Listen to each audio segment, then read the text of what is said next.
You have to feel pretty good about what earnings season has done. The equity trade continues to have momentum. You've got the AI theme that's just absorbing so much capital. We see adoption, we see revenue accelerating. I think that there is a lot more movement than the headline indices would suggest. This is Bloomberg Surveillance with Jonathan Ferro, Lisa Abramowicz, and Annmarie Hordern. Live from New York City this morning. Good morning, good morning. For our audience worldwide, Bloomberg Surveillance starts right now. Coming into Tuesday, closing in on another record. A tech-driven rally taking the S&P to within 1% of all-time highs as Palantir crushes estimates with a staggering surge in sales. Elon Musk and SpaceX up next, following a post-IPO hammering down 40% from the highs of June. So they're down, everybody else is up. Everyone else seems to be beating expectations. We were talking about this morning. What does it look like for them to blow expectations out of the water? I don't know. I mean, like, what are these earnings going to mean? I think more interesting is going to be the reaction in markets, especially as some of their shares open for sale after the initial IPO. Hopes, dreams, and when are you combining with Tesla? Isn't that the story later on this afternoon? I think it's when are you combining with Tesla, and then what are your hopes and dreams? And oh, by the way, how quickly are you burning cash, and when are you getting to Mars? Let's talk about the dreams of this market. A rally in almost everything across tech. The hyperscalers, the chips, and the software names as well. IGV, the very, very much followed software ETF, is up for 7 consecutive days. The likes of the hyperscalers are picked too. Microsoft, Amazon up 25% in just 3 sessions. And this comes from what we saw from earnings, which is cloud adoption has just been through the moon. It seems like there is a resetting and understanding of the economics of the tech sector. On one sphere, you've got OpenAI and Anthropic. More questions about that as they head to Washington, D.C., about just how preeminent their models are going to be as open source starts to take hold in a more significant way. But it turns out we need people to actually track the changes, come up with software, and then implement it in different companies. And actually, if there's any kind of moat of data or anything else around a lot of these software companies, they actually are increasing revenues at a really rapid clip. Palantir really highlighting that because they're both in the software and the programming space with otherworldly results yesterday. They're also going to the moon in just other ways. This stock is doing nicely, up in the pre-market so far this morning, this far away from all-time highs. The index level story has been a snooze since the start of June, a record at the very beginning of June and nothing since. Within about a tenth, 0.2% from all-time highs. You've had a freak-out meltdown in the tech sector. You've had a ball of cash shifting from tech to from hardware to hyperscalers and then back again, and then maybe to everything other than some of the frontier models. And then you have the actual earnings, which have been incredible. 86% of S&P 500 companies that have reported earnings so far in this quarter have beat expectations, which is the most going back 5 years. It gives you a sense of just what the pace of momentum is here. Should we talk about crude as well? Check out oil, Brent and WTI. A bit of a bounce this morning. We're higher by close to 2%. Brent crude up to 85, WTI up to 81. It's your final warning. It's the ultimatum. It's the last chance for talks. Is it really the last chance for talks? I mean, you were like, we have to talk about crude. Do we, though? I mean, yes, we do. And the truth is we have to talk about it because this is the backdrop of inflation. This is the backdrop of potential worst-case scenarios, tail risks for the market. At the same time, nobody believes that this is the last chance because we've heard it's the last chance before. So people are kind of shrugging it off. If people really believe this was the last chance, oil prices would be up a significant amount, not 1 or 2%. You can see the direction of travel, not for the talks. Who knows what's going to happen with the talks, but for the midterms, just getting closer and closer. I don't particularly want to talk about them anytime soon, but you're going to see more and more pressure build on the energy firms to drop prices at the pumps. And you've seen that in the last 24 hours. You've seen fantastic earnings across the whole industry and the president coming out and essentially saying, you're making too much money. Yeah, lower the price. You guys can cut your profits a bit and cause oil prices to go down, gas at the pump. That said, it felt a little desperate to me. Is this the last lever to pull at a time where stockpiles have been depleted to some degree, and it seems like diplomacy has reached a stalemate? It felt desperate under the Biden administration at times as well, and it feels very similar going into November with this issue. Crude around the 80s. Equity futures this morning on the S&P 500 up 0.1%. Coming up this hour, we'll catch up with Cameron Dawson of NewEdge Wealth as equities approach all-time highs. Rachel Ziemba of the Center for a New American Security as President Trump gives Iran one last chance. And Angelo Zino of CFRA with AMD facing a lofty earnings bar. We begin this hour with stocks looking to extend a 3-day winning streak. Cam Dawson of NewEdge Wealth writing, now we are seeing the biggest names turn around and rebound. Could this be the source of escape velocity for an index that has been flat for over 2 months. Cam joins us now for more. Cam, good morning. Good morning. Everything in tech starting to rally. Yeah. Hyperscalers, chips, software too. What's happening? Well, when you have 33% of the index, meaning the Mag 7, up 8.5% in 3 days, that does a lot to boost the overall market. Because what we were seeing over the course of the last couple of months is weakness within hyperscalers or weakness within semiconductors, certainly in July, was being offset by strength in other places. The fact that you were still seeing 70% of names in the S&P 500 trade above their 200-day moving average with a flat index was telling you that there was this breadth underneath the surface. And the good news is a day like yesterday didn't come at the expense of the equal weight index. We didn't see like big outflows coming out of equal weight into Mag 7 or software, for example. What we're seeing was everything was rallying. And I think part of the reason we're seeing this is we did reset valuations in a lot of these areas. You had Mag 7 go from 35 times back in October of last year to 22 times. Lowest valuation since last year with Liberation Day, lowest valuation since going back to 2022. So it just gives room for this lift. And it's important to remember the average valuation over the last 5 years for Mag 7 has been about 28 times. So there's still room for this valuation just to normalize. Let's build on that. We'll set the stage for this. You've talked about a valuation reset for the Mag 7. Let's talk about Wednesday and Thursday. Situational awareness blowing up, Ken Griffin stepping in, people coming out and saying that's a convenient narrative just to get your hands around and say, OK, we've dealt with that, it's a clearing event, we can move on and buy everything again. Do you see it that way? Yeah, well, I thought it was a bit ironic yesterday that Citadel came out and said that you've sort of shaken out some of the more aggressive positioning from earlier in the summer. And of course, they were the ones that helped that shakeout. I think that we are seeing a big correction. You can look at overall momentum names that were in the 99th percentile by the time we got to June, a massive correction in that where now we're in the first percentile of momentum. So it just helps to reset things that you can see rally off of these, what were oversold levels in certain areas at support, and these still remain uptrends. So you typically want to buy things that are oversold at support in uptrends. Yeah, Goldman Sachs actually pointed to momentum stocks falling 35% from their peak in June, just to give you a sense of how quickly this is unwound. I guess what John's getting at, and it is the question, how much more leverage is there to push out of the system? Was this just the tip of the iceberg? And frankly, will any kind of melt up only subject the stock market to another meltdown, freak out, volatility, situational awareness type of moment? Well, I think Deutsche Bank's consolidated positioning report was really interesting over the last few days. Institutional investor positioning is in the 36th percentile. Discretionary investor positioning is in the 17th percentile. So the leverage is not in the institutional cohort necessarily. The leverage is within households. You can see households still have very aggressive allocations to equities, 71% in the AAII survey. And typically when you see allocations that high, it typically comes before more market weakness or some kind of market correction. But I think it's fascinating, this divergence where institutions have remained on the sidelines really since 2025 Liberation Day. They never got massively overweight, but households have been very much all in. Where does the Fed come into all of this? Because we were talking last week about whether this is an inflation and credibility shock or whether this is the Fed weaning the market from having its hand held. Which do you sort of see this as we go forward? I think the question is how much would a tighter Fed or higher rates across the curve weigh on growth? Because isn't it interesting that we're going through this year where we've certainly had geopolitical shocks. We don't want to talk about oil, but it's there. We've had a policy shock because we've had to price in going from a dovish Fed now to a hawkish Fed to now to an uncertain Fed that might be losing control of the long end of the yield curve. And yet we're still in an environment where you have earnings growth continuing to rise. You still are in an environment where overall GDP growth remains so resilient. We were at high single digits for GDP growth in the second quarter. Look at third quarter GDP now at over 6%.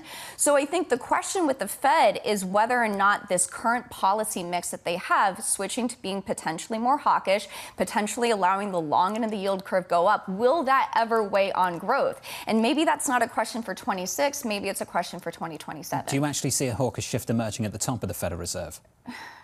Difficult to call, right? It is. You know, this whole idea that markets are whining about not getting information. I mean, we are clearly dancing in the dark now, but I think the takeaway from the last meeting is the question of whether or not the Fed is dancing in the dark as well.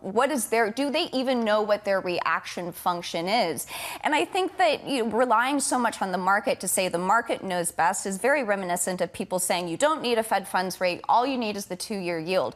Well, the 2-year yield takes its cue from what it expects the Fed to do. So there's a reflexivity in all of this that the Fed can't just stay on the sidelines and say we wait for the market, because they are a player in the market. When do you think that 10-year and 30-year yields become damaging to the risk story?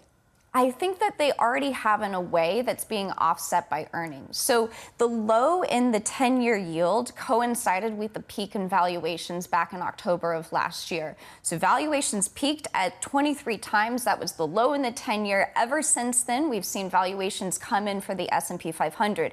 You haven't noticed it for risk assets because we've been in such a strong earnings growth environment. I think you can make the same story for credit. As long as corporate earnings remain resilient, you're in an environment where credit can remain very, very contained from a spread basis. I think the most interesting question in the back half of the year going into 27 is whether or not earnings revisions will keep going up to allow us to offset higher yields. Meaning you've had 26 and 27 earnings up 16% year to date.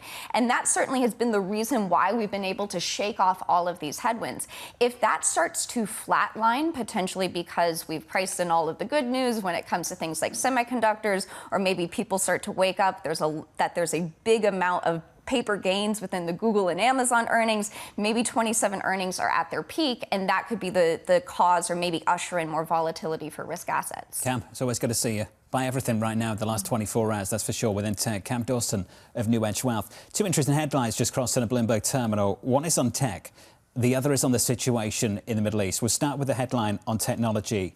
That the US is drafting a ban on China data center components. That's according to Reuters, dropping, Lisa, just moments ago. Yeah, and this comes as an ongoing dispute. It really emerges as to whether to open the doors or close them that much more between the US and China. This comes as there is a real question, and there is this meeting down in Washington, D.C. with OpenAI, Anthropic, Google bosses, potentially on how to fortify the US system while also remaining competitive internationally with the open source versus closed source. There are some 85% margins somewhere, feeling pretty good about that headline, I imagine. I would guess that right? They are very happy about the idea.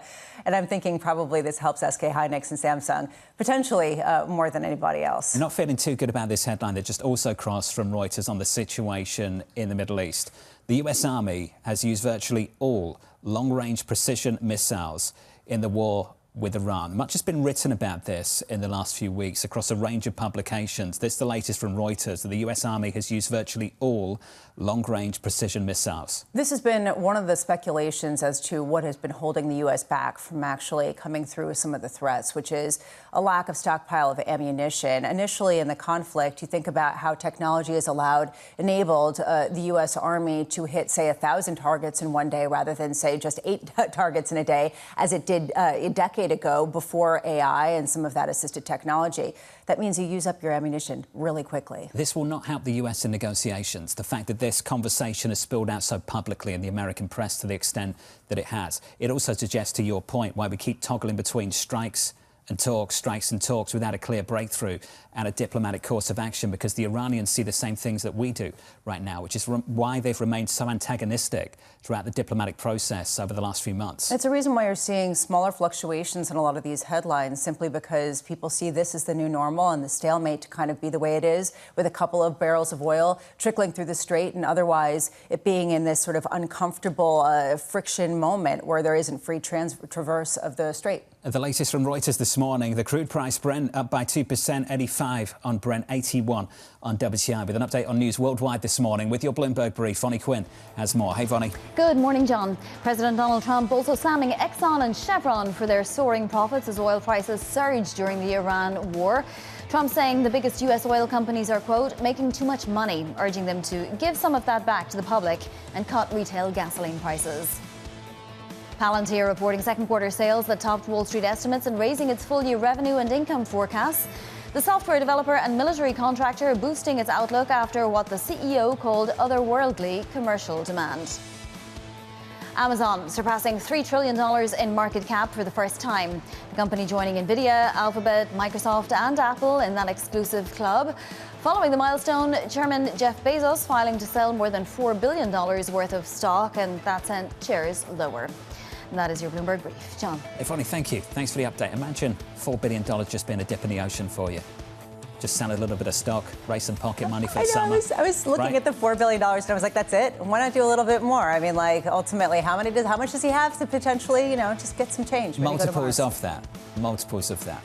Up next on the programme, the latest on the situation in the Middle East. The last chance for Iran. This is the last chance. I don't know. I think we're going to maybe get something, but I want to give them every last chance before decapitation. Up next, we'll catch up with Rachel Ziemba of the Center for a New American Security, live from New York City this morning. Good morning.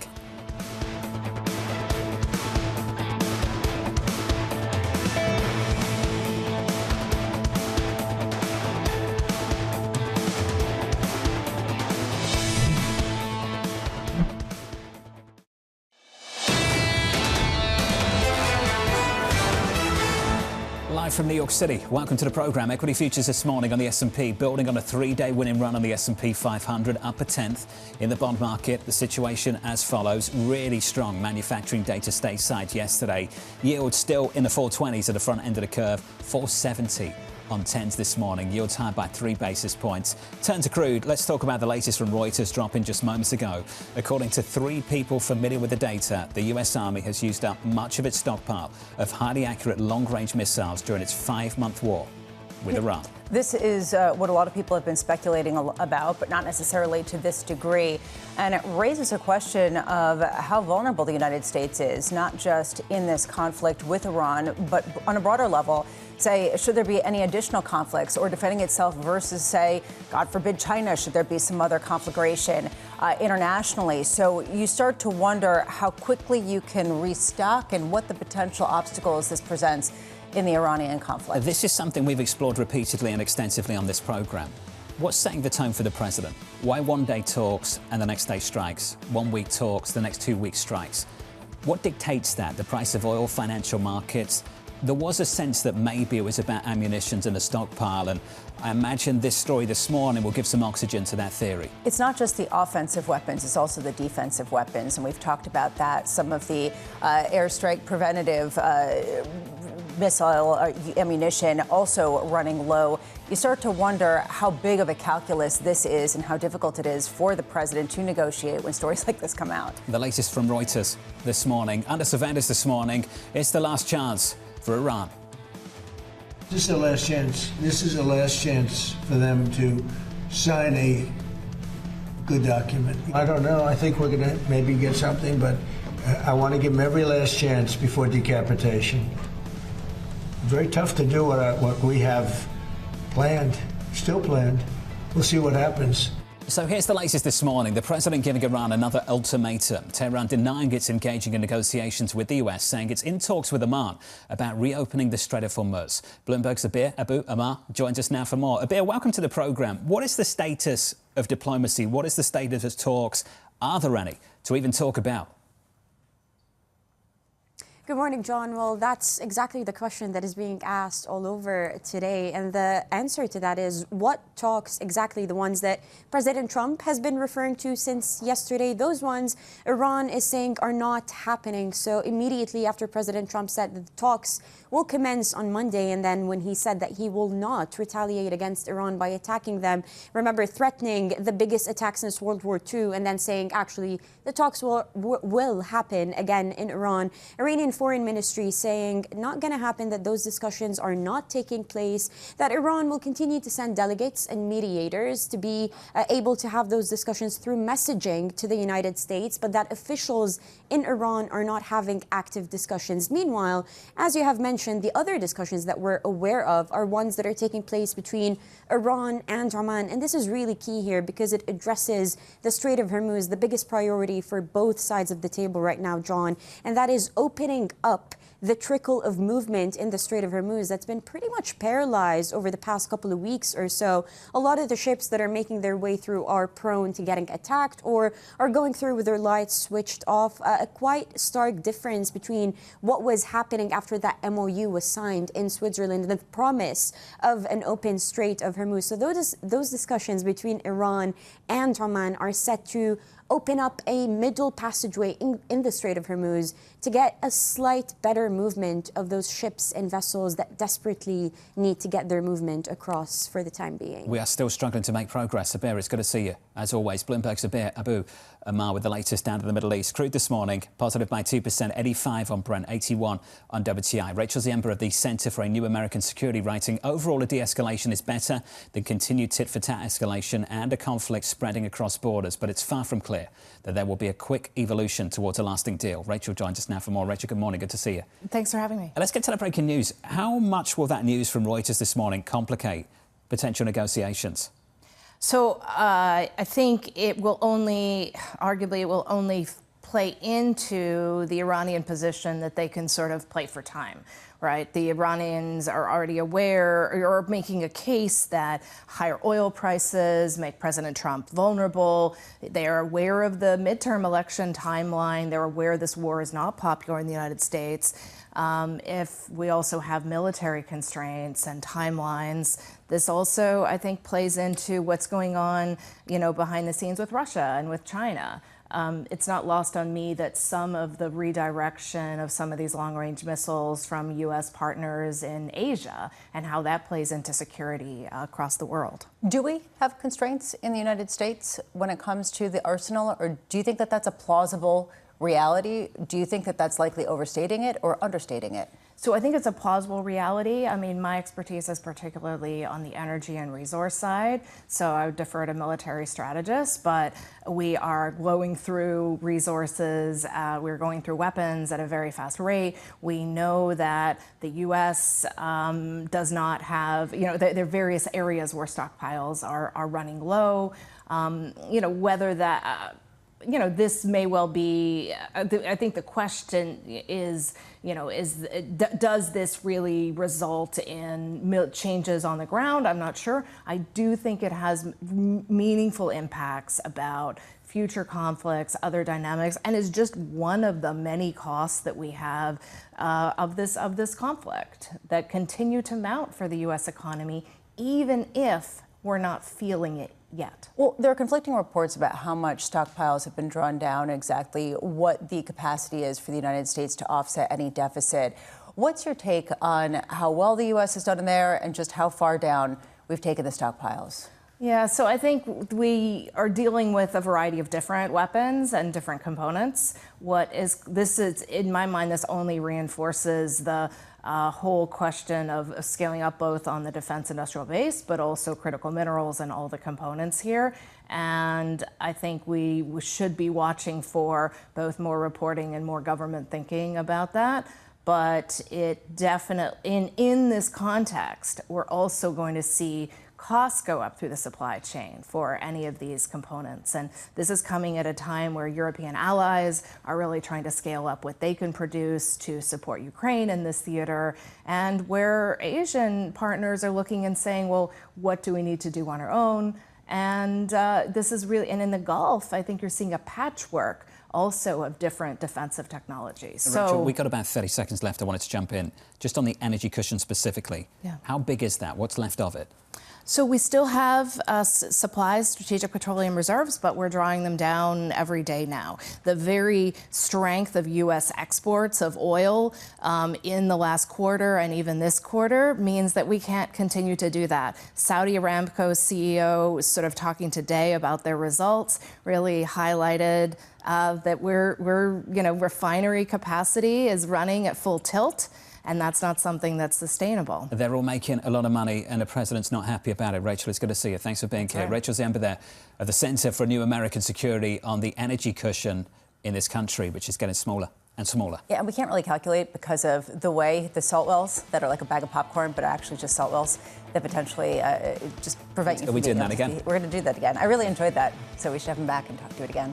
Up next on the programme, Angelo, Zino, CFRA, AMD a little bit later facing sky-high earnings expectations, plus Yahara. As your morning movers, Palantir absolutely surging in the pre-market, 16% higher, following some staggering sales growth. That stock up next.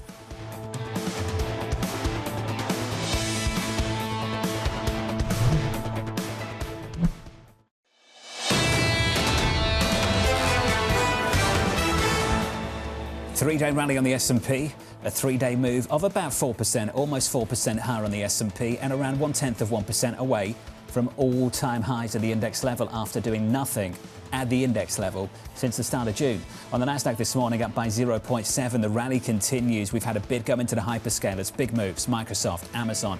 Big moves also elsewhere. Software up for 7 consecutive days, and the chip players doing okay as well over the last 3 to 4 sessions. In the bond market, 2s, 10s and 30s. Let's just sit on 10s, holding on to around 470 this morning, up by 2 or 3 basis points. Manufacturing in America, the ISM, Bramo, that number better than good. Yeah, it came in at the fastest pace, the biggest expansion going back to 2022, and it came on the heels of a broad-based expansion. Even the employment components it started to expand for the first time in a number of years. You start looking at just the production aspect of the index, and it rose for the most of any July going back to 1951.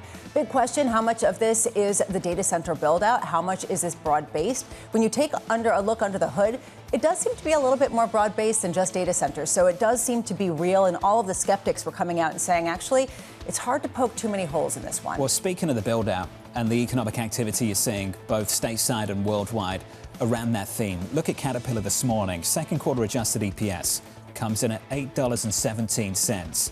The estimate was $6.17. The stock is up in the pre-market. Lisa, the revenue number comes in at $20.5 billion. For the second quarter, 20.54 to be precise. The estimate was just a little north of 19. That stock is up by 6%. I'm looking at these earnings per share. You talked about the adjusted earnings per share, $8.17 to $6.17. You don't see beats like that. This is a massive kind of exceeding of expectations, and it goes back to what we've seen with a lot of the industrial names in particular that have continued to outperform. You think about what they are responsible for, and they're talking about building. Well, that's the data centers. That's with respect to a whole host of other sectors as well. You've actually seen construction work employment pick up for the first time in a long time, even with the housing sector flat on its back. So to me, I'm curious about Friday. What does this mean about the labor backdrop? Does this mean that it's actually accelerating, or are we seeing sort of peak growth and potentially is it not confirmed, but we would get in that non-farm payrolls? Well, just to flip back to the ISM, it was nice to see the employment component pick up there too, so some better news on that side. Caterpillar year to date already up by 45% or so year to date, and up another 6 in the pre-market. That's the stock story. Let's just turn briefly to what's happening with oil and the price of crude this morning. WTI and Brent rising this morning by about 2% at $85.80. Lots of talk already in the last 15 minutes or so off the back of this story from Reuters. And if you're just tuning in, welcome. I'll share the lead paragraph with you. According to 3 people familiar with the data, the US Army has used up much of its stockpile of highly accurate long-range missiles during a 5-month war with Iran. This has been the concern, this has been the speculation that the reason why President Trump hasn't been more aggressive and actually followed through with some of the threats with Iran has been because of concerns about dwindling ammunition stockpiles. Question here is how quickly can they rebuild, and how much does this potentially crimp the U.S.'s ability to defend or potentially engage in other conflicts around the world? If you are within the administration right now, I imagine you're pretty angry that this story is playing out so publicly, and it's not just from Reuters, it's from others too. And also, I have to say, as a neutral observer looking at the situation right now and seeing 3 people familiar with the data willing to share it with the likes of a news organization, to have almost a live feed of what's happening with ammunition right now is, I think, of equal concern. Especially because this is a White House that has tried to clamp down that much more on potential leaks, threatening reporters, a whole host of other things. I will say it does highlight a level of concern that exceeds that potential restraint, the idea that there are people in the administration who really want to see this addressed and understood. That's the latest on the Middle East and the situation with Iran. 3 hours away from the opening bout. The cash open, not too far away. Let's get you some single names and morning movers. Yahara has more. Hey, Yahara. Hi, John. We start with our big mover to the upside, and that is Palantir, up 16% in the pre-market after a blockbuster quarter that saw its U.S. commercial sales soar 149%, prompting the company to lift its full-year outlook again. But underneath the headline, there is an interesting geopolitical shift taking place. While U.S. companies are adopting its AI software at a fast clip, growth overseas is slowing, especially as European governments push to rely less on American technology. Meanwhile, in the latest sign of strong demand for chips due to AI, we are seeing onsemi rising 7% after the chip maker topped expectations and raised its outlook for AI data center revenue, now expecting that business to more than double this year. But analysts say that this demand is also broadening to other sectors like automotive and industrial, speaks to what you all were discussing with those ISM numbers. And we end on Amazon. Its rally may have been too good for Jeff Bezos to pass up. Shares are down 2% in the pre-market after the founder filed to sell about $4 billion worth of stock. It comes just days after a blockbuster earnings report that pushed the stock up more than 20% over 2 trading sessions and into the that exclusive $3 trillion valuation club. John? Massive rally on that name in just 2 or 3 sessions. Yahara, thank you. They're not alone. Many others too. On our radar this morning, one of our top stories, the president issuing a final threat towards Iran. This is the last chance. This is the last chance for them to sign a good document. I want to give them every last chance before decapitation. The president maintaining the U.S. is in talks with Iran. Tehran continuing to deny the negotiations are happening. Elsewhere, the president taking game at big oil and higher prices. They're making too much money, okay? Based on a shortage, they're making too much money. Chevron, too much money. ExxonMobil, too much money. They're going to give some of that back to the public, and they better cut the retail price. The average national gasoline price sitting around $4 per gallon. Exxon, Chevron making a combined $29 billion in the second quarter, more than 3 times what they made a year ago. And finally, the White House expanding efforts to defend the Japanese yen. The Treasury Secretary Scott Bessent calling on the Fed to expand an emergency lending program. The move would help Japan defend the currency without disturbing the U.S. Treasury market. Yeah, this is, some people will say, unusual for the Treasury Secretary to publicly call on the Federal Reserve to expand a facility that is in their purview. At the same time, it also highlights a kind of tension right now. On one hand, there is some speculation that the Federal Reserve wants to lean on the long end of the yield curve to do the work for them. On the other hand, maybe not so fast, because there is clearly an anxiety of potential fire sales should some of these countries actually have to sell their stockpiles of treasuries to support their currency, and that could disproportionately increase yields. So it's kind of, on one hand, we want yields to be able to be a free market instrument. On the other hand, maybe not in that way when you're selling $1.1 trillion. Well, let's just finish on free market. How much intervention have we seen in the last week? Japan, situational awareness. Ken Griffin had to step in there over at Citadel. How many other situations? Energy, Exxon, Chevron making too much money, the president says. He's looking to verbally intervene there too. We've seen it on a range of examples. South Korea, too much volatility. The finance ministry has a meeting. They have to talk about curbing leverage. I see it here, there and everywhere in the last week alone. How about Javier Milei in Argentina earlier this year, or Venezuela and what we've seen over there? And then questions about what the U.S. regulatory backdrop is going to be for some of the big tech names as well, which also is coming into the fore. How much is regulation the ultimate moat for some of these frontier models at a time of concerns about national security? How do you trade with this? I guess that, how do you get true signal from a market when it is this convoluted with respect to intervention? Begs the question also, and we talked about it yesterday with Gary Cohn. They want to go back to that old world. I understand the urge, the nostalgia of going back to the pre-GFC guidance or lack thereof from a central bank. But the amount of pain that you'd have to tolerate to get there, how much pain, and are officials willing to tolerate it in the meantime? Because whenever you get a little bit of pain, you see the intervention almost immediately, regardless of what the story is. At the end of 2007, the U.S. total government debt outstanding was a little less than $10 trillion. Today, or at the end of 2025, it was nearly $40 trillion. This is a vastly different market that potentially responds very differently to some of the inputs that we're talking about. Debt to GDP ratios have moved in the wrong direction, let's put it that way, over the last few decades. Let's talk about chips. A massive month behind us. They declined by more than 20%. A big afternoon coming up. AMD set to report earnings after the bell. The chip maker's lofty second quarter goals aiming to close the competitive gap with Nvidia. Angelo Zino of CFRA maintaining a strong buy in the stock and a $600 price target, writing these ambitious targets reflect AMD's confidence in capturing a significant share of the expanding AI market. Execution will be critical. Angelo joins us now for more. Angelo, welcome to the program. Let's just start there, that story. How big is the gap between AMD and Nvidia right now? Is it closing? And why does that gap even exist? What is one company doing better or have done better than the other? Yeah, so John, thanks for having me. I'd say overall, listen, there's a huge gap here, and the biggest reason for the gap is you've got Nvidia, which essentially has been doing their CUDA software for, let's call it 2 decades at this point in time. So they had a huge, massive lead in terms of the start of this AI revolution. They've essentially dominated the whole AI accelerator market over the last couple of years. And more importantly, with Nvidia, they've kind of shifted to these large-scale rack solutions, which everyone has kind of, the whole industry has migrated to. When you kind of look at AMD here, they are now starting to kind of shift to large-scale rack-scale solutions. Actually, their Helios platform is ramping here, will ramp in Q3. More of the upside going to be in Q4 and into Q1 of next year. But also when you look at what they're doing on the software side of things, they're now really starting to make some good progress there. And you're going to see more developers on their platform.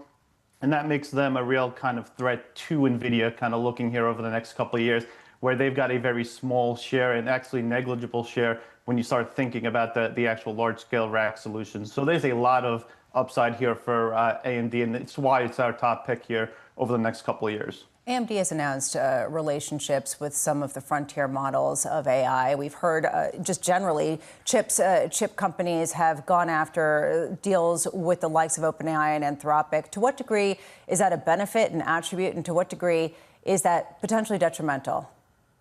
No, I mean, it's important. These partnerships are absolutely important for a company like AMD. They need to kind of prove their position in the market at this point in time, and the best way to do that is with these partnerships, whether it be Anthropic, OpenAI, which they now have good partnerships with, as well as recent announcements with the likes of Meta as well as Microsoft. So they're in a pretty good position here, and it's also kind of helps now build a very good pipeline for them over the next couple of years. Are there margin levels that are too good from your vantage point that potentially are so high as to essentially ask for some competitive pressure? If we're looking all across the kind of the semi ecosystem, yeah, I mean, I think there are points there, where you get to points on the margin side of things where it gets a little bit too lofty, too good.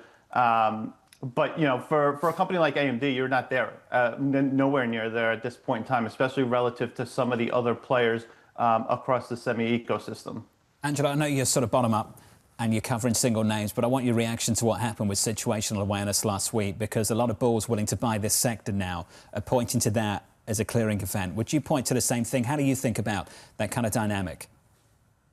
Yeah, no, I think that's a good question. When we think about that situation in itself, yeah, I mean, I think there was a lot of momentum that's really kind of been built within the entire semi ecosystem, and to an extent, you needed to see some sort of kind of washout, which that probably attributed to here over the last couple of weeks. I think you're still in this kind of price discovery phase as far as the semi ecosystem is concerned. We've kind of essentially hit peak growth rates back in Q2. So you're going to see growth rates start to decelerate for the semi ecosystem over the next couple of quarters and years. The market needs to digest that and find kind of a proper multiple for the industry. I do think kind of some of the pullback you've seen over the last couple of weeks or months, whatever you want to attribute to, I think helps get us to that point maybe a little bit faster than we would have hoped for. But yeah, I mean, I think there's to some extent a clearing event that took place over the last couple of days, weeks, call it. But at this point in time, it's hard to say whether or not we've found the absolute bottom within the space. Angelo, good to see you. Thank you, buddy. Angelo Zino of CFRA. AMD earnings coming up a little bit later. Let's give an update on news worldwide this morning with your Bloomberg brief. Vonnie Quinn has more. Hey, Vonnie. Hey, John. Thank you. Caterpillar shares jumping in the pre-market. The company reporting second quarter earnings that easily beat Wall Street estimates. Caterpillar's power generation equipment continuing to drive revenue growth. HSBC reporting second quarter earnings that beat estimates and announcing a new $1 billion share buyback. The bank also raising its cost-saving target to $2 billion by the end of this year. The company's CEO saying the lender will consider boosting its bonus pool for bankers if strong performance continues. The Rhine River's water levels dropping to the lowest in nearly 150 years. Hot, dry weather across Europe is threatening to disrupt a crucial route for transporting coal, fuel and industrial commodities across a large swath of the continent. And that is your Bloomberg Brief. John. Vonnie, thank you. Thanks for the update. More from Vonnie in about 30 minutes' time. Up next on the programme, committing to the intervention. Our partnership has made both the United States and Japan stronger. We've had tremendous support and relationship with Japan on everything. They have a weakening yen, and they wanted a little bit of help, and we're always there for Japan. They got a little bit of help. Why? Steve Englander of Standard Chartered joins us next. Live from New York City, you're watching Bloomberg TV.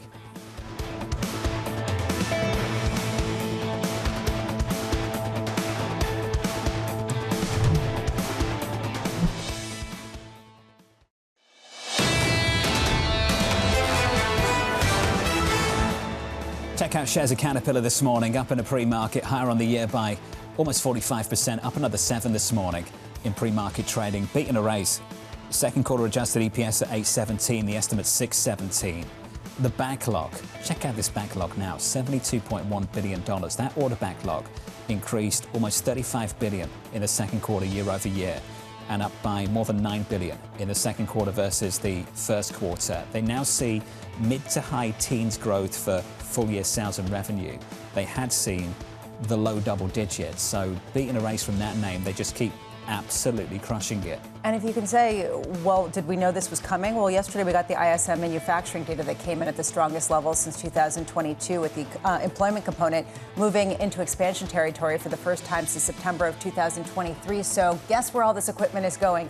And the interesting thing is it is not coming with some sort of boom in the residential housing market. This is industrial construction, industrial projects, and the industrial base has continued to do well. The stock is up by 7% and change in the pre-market. Equity futures up nicely too, up a few tenths on the S&P 500, adding to a three-day rally, up by 0.8 on the Nasdaq. Let's talk about this FX market and the latest in Japan. Under surveillance this morning, committing to the intervention.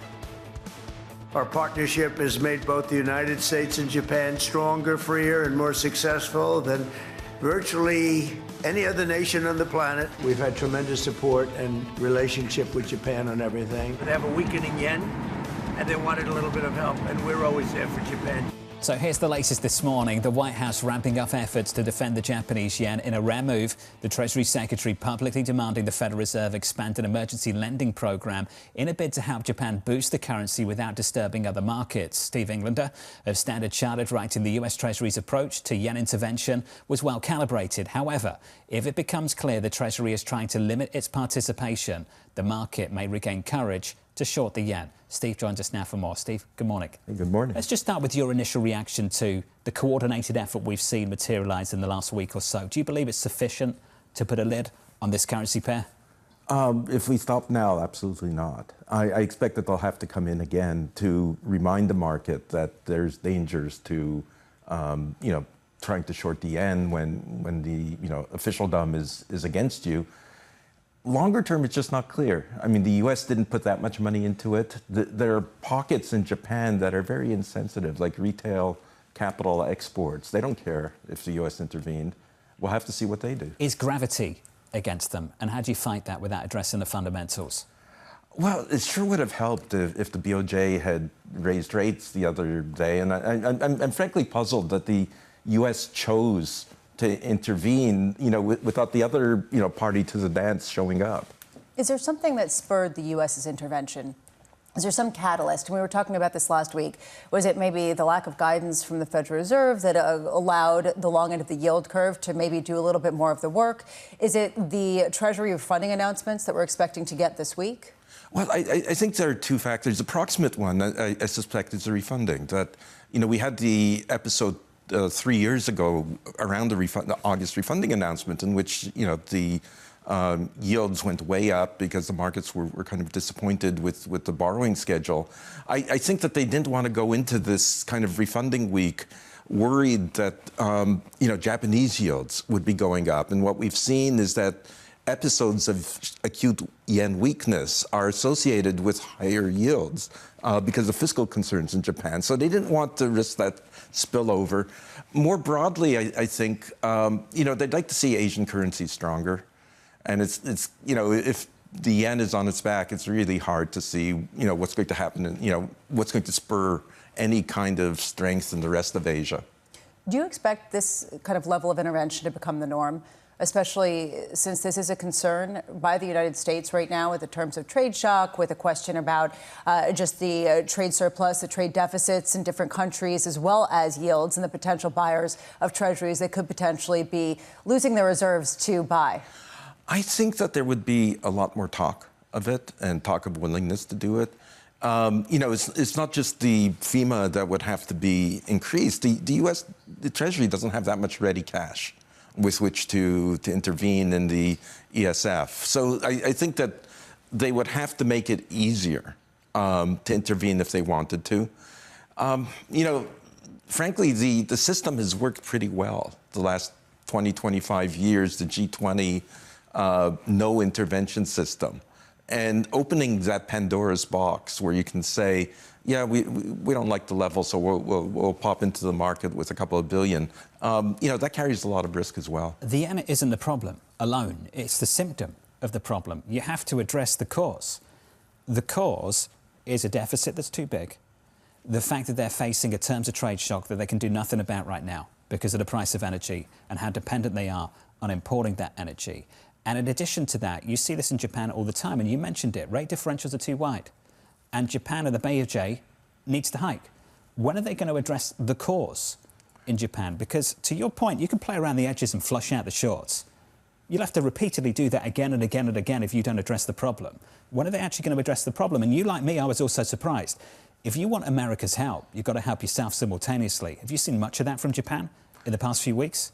You know the answer, and we all know the answer, that they didn't do much, yeah. And that's the problem. So if you're looking at dollar yen this morning at about 157, where do you see it in 6 months from now, without the BOJ and without Japan addressing the fundamentals? Look, I give them credit. Their intervention was very deft. So I think the market is going to be cautious about going in with both hands again. But I think the sort of dribble up that we're seeing is could end up being part of the story here.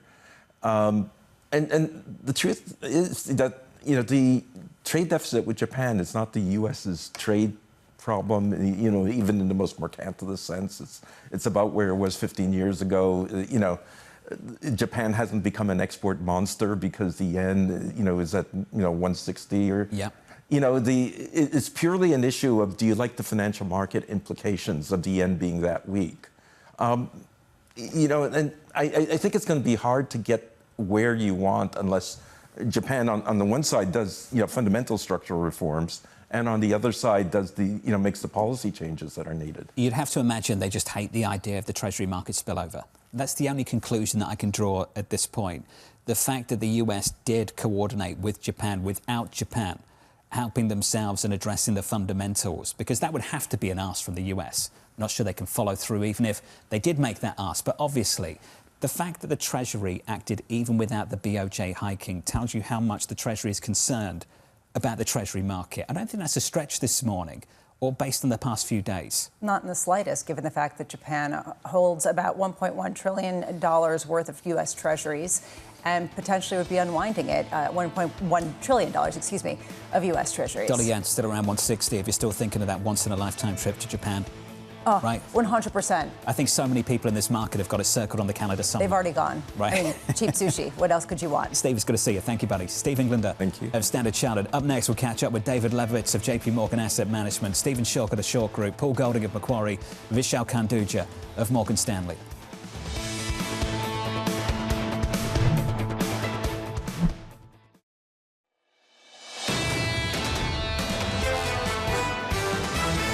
The silence of Warsh was really quite deafening. He's indicating he understands, and we should all understand, this is a transitional moment. He's sitting here, and I think he's evaluating where he wants to be. Hope and wait is not a strategy. It's not about being spoon-fed the next meeting or two. This is about trying to have a chair that makes sense when he talks. This is Bloomberg Surveillance with Jonathan Ferro, Lisa Abramowicz, and Annmarie Hordern. Live from New York City this morning. Good morning for our audience worldwide. The second hour of Bloomberg Surveillance starts right now, and your price action scores look like this. Equity futures adding some weight to a three-day rally on the S&P within striking distance of all-time highs on the S&P 500, within around 0.1% away. On the Nasdaq this morning, high by 0.8. Fantastic numbers from Palantir driving that stock in the pre-market. They crushed it. Staggering sales growth. What was it? Otherworldly growth coming from that company, according to Karp. Alex Karp saying that U.S. commercial sales in the second quarter were otherworldly. They rose 149% from a year earlier to $764 million. The average analyst estimate was $716 million. That sounds like a lot, but honestly, Caterpillar blew it out of the water even more as a percentage basis. Nonetheless, Palantir has been under the water, so definitely people are looking for any kind of guide as to potentially a deal there. And let's turn to Caterpillar in the pre-market, higher by 8%. Year to date before today, higher by close to 45%. These numbers, to your point, Bramo, talk about blowing it out of the water. 817 for adjusted EPS for the second quarter. The estimate's 617. The backlog rising aggressively. Great news for them. The outlook, a whole lot better. Yeah, looking at full year 2026 with sales in the mid to high teens versus low double digits earlier. So there are a couple of questions here, and this really underscores the question around the very strong manufacturing print that we got yesterday. Is this an AI trade? How much of this is a data center trade, and how much is this a broad-based buildup of the industrial base in the United States? Their earnings call might be the greatest tell on that right now than any other company, given that they are on the forefront of that build effort. So Palantir, fantastic. Caterpillar, great. You'll hear from SpaceX and AMD a little bit later on today. Check out McDonald's this morning and look at these numbers. And I think you're going to start to engage in the obvious debate narrative throughout this morning. Posting slowing growth for a second consecutive quarter over at McDonald's. Yeah, and this really does go to a question of the K-shaped economy, given the fact that they're talking about a bit of pushback by consumers in the face of elevated gas and food prices. We've already seen them flag the potential for lower income consumers to be choosier, more choiceful, whatever word you want to use, with respect to what they do. At the same time, they talk about how they're growing outside of the U.S. So, I mean, in international markets, it was kind of a bright spot. Looking at this, you have to wonder, is this just a K-shaped economy and a K-shaped fast food restaurant type of performance, or is this something deeper that highlights there is pain under the surface? And based on what we saw from some of the other fast food retailers, maybe it's more of a McDonald's and customer mix kind of thing. This captures the disparity beneath the surface, to your point.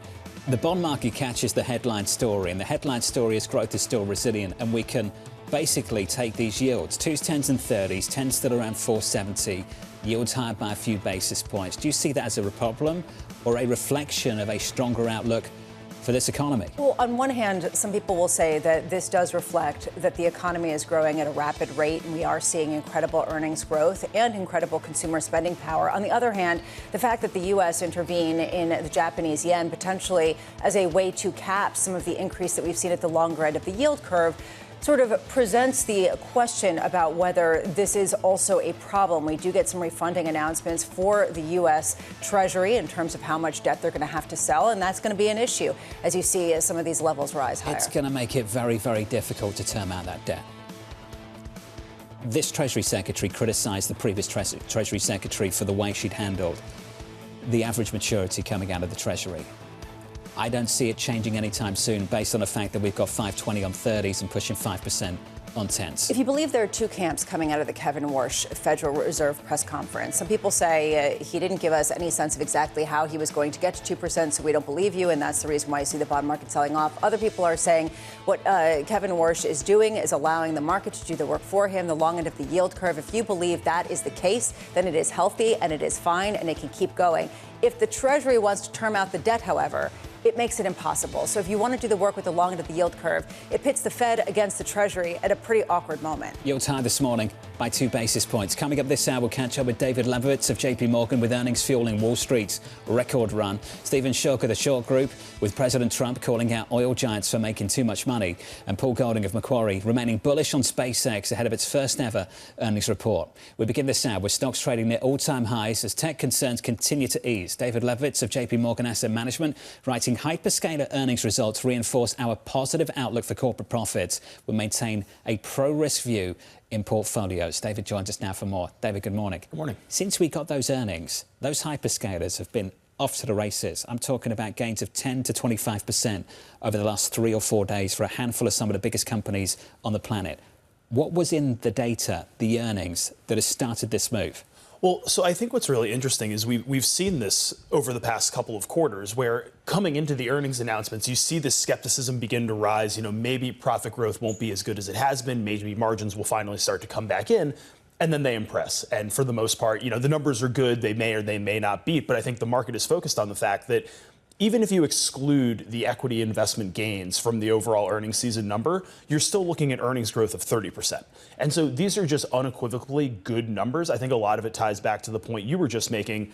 You're seeing this AI trade broaden out. You're seeing it show up in the manufacturing economy, the industrial economy, the real economy at the end of the day. And that's what's giving this story legs, right? That's what's making it a more durable trade. It's not just this flash in the pan, we're going to spend a bunch of money and then move on to the next project. This is really something that's transforming the growth rate and the growth trajectory of the U.S. economy. For much of the year, it was hyperscalers or chips, one or the other, not both. It was chips or software, one or the other, not both. Yep. Is that still the story, or have things changed? So I think things are changing. And I think last time I was on with you guys, we were talking a little bit about how markets are becoming increasingly discerning between the different players. And so, what I think you're going to see going forward is within software, who are the winners and who are the losers? Within chips, who are the winners, who are the losers?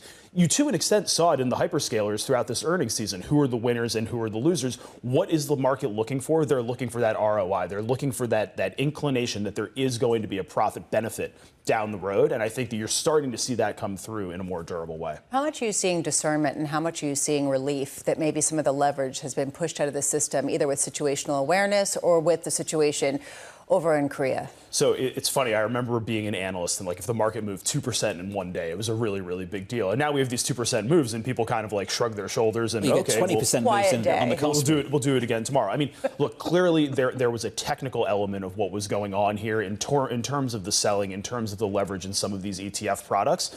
But that's the market that we're in today. And I think kind of thinking about the volatility angle and going back to some of the comments that you guys were making about Kevin Warsh and how the market's digesting everything there, yes, on the one hand, you could say the market is doing the work for him. My question is, how long are markets going to be content doing the work for the chairman of the Federal Reserve? I think at some point you get market exhaustion, and that's when they want a little bit of guidance as to what to expect. And so, the Fed's walking a very fine line here, and I think that the earnings are really what's bailing them out at the end of the day. The fundamental story is just very good. What's notable to me is that when we talk to people about at what point the long end of the yield curve will constrain some of the ambitions within the S&P 500, they say we're not there yet. But it's because earnings are so strong. It's because we can look past this.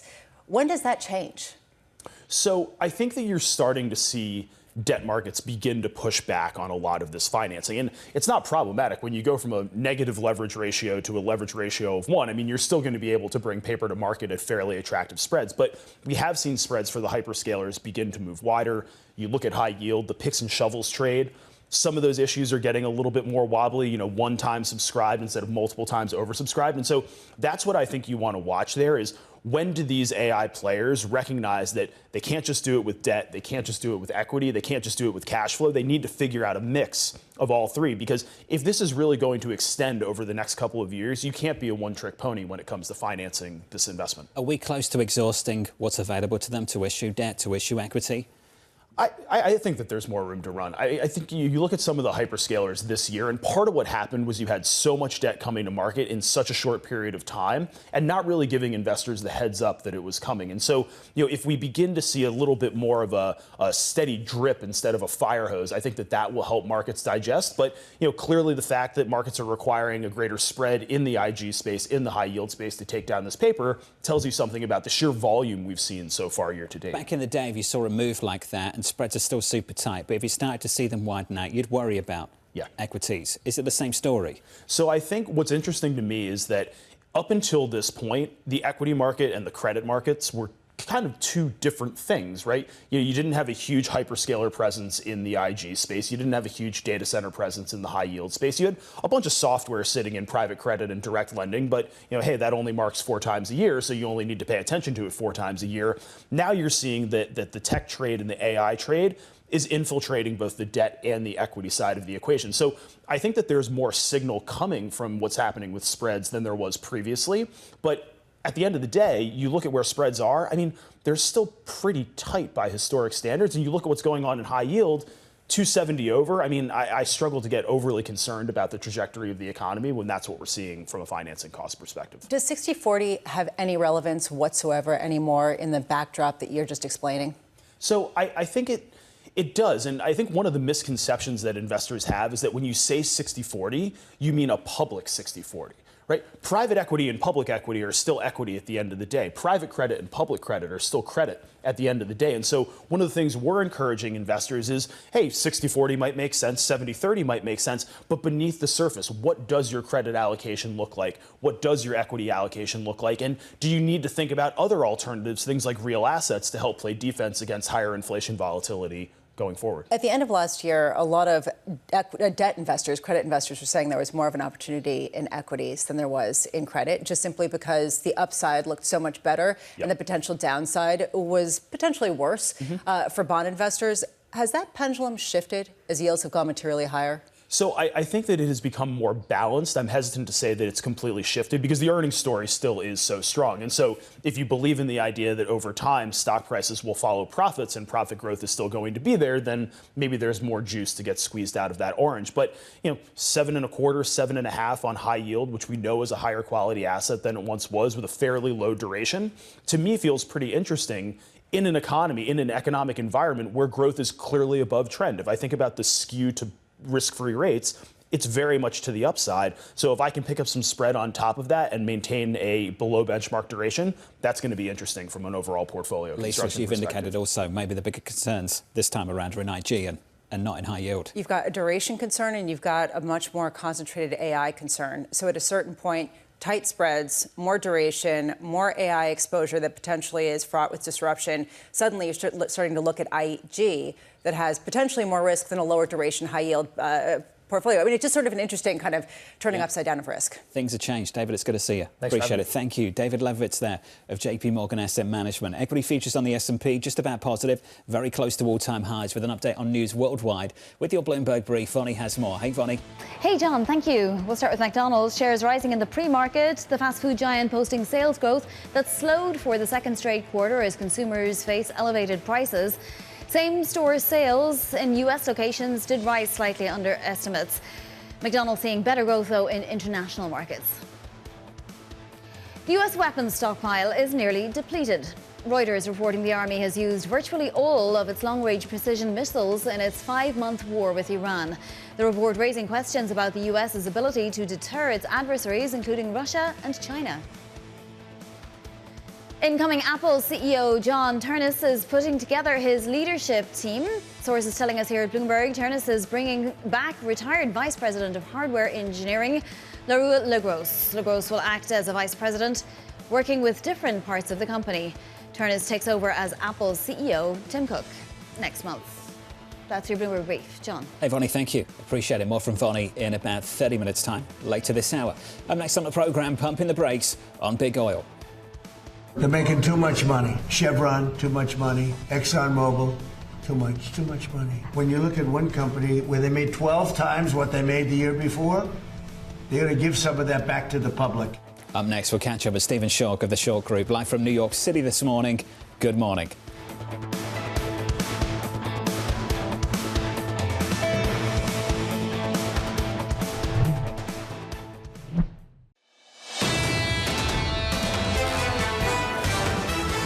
3 days of gains on the S&P, another one on the cards.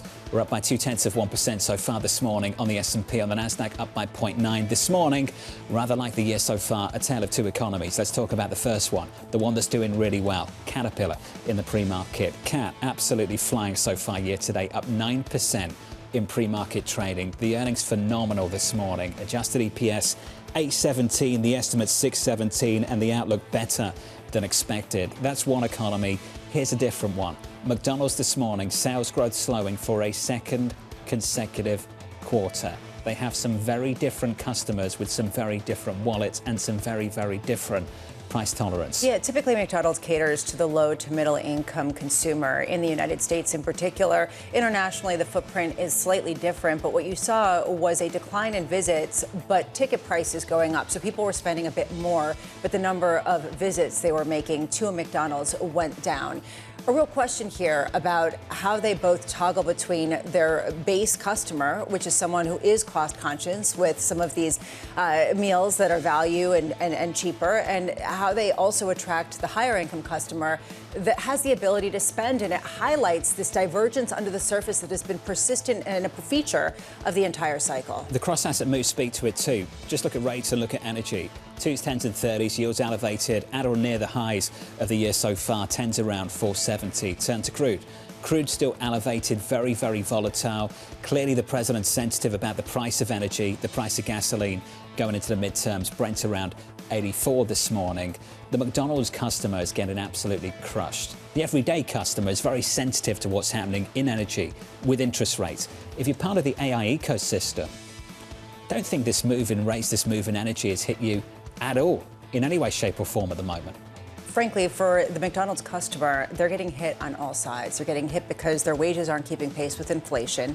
They're dealing with higher bills when they fill up their cars. And if they want to borrow money, if they want to take out a loan, if they want to use their credit cards, if they want to buy a car on debt, they're facing higher bills. So at what point, which is the worst of the ills? And this is what the Fed is toggling with. Is it worse to have inflation at this level because people hate inflation? Or is it worse to have rates at a punitive level at the front end of the yield curve? I mean, this is an incredibly difficult dance, and you could see a lot of division on the Federal Reserve. You can make the case with ease that the AI boom, the race for capital that underpins it, is contributing to higher rates, contributing to higher energy prices as well, which just puts the squeeze on even more. Yeah, and at this point, that's one of the reasons why it's become such a political issue, because of some of the pushback to the AI build-out that people are not yet seeing in their lives. At the same time, what you are seeing from companies like McDonald's is increased use of automation and AI and discussion of how they're going to become more efficient so they can potentially increase margins without increasing prices. So this is some of the push-pull that you're seeing under the surface. Let's talk about energy. Under surveillance this morning, pumping the brakes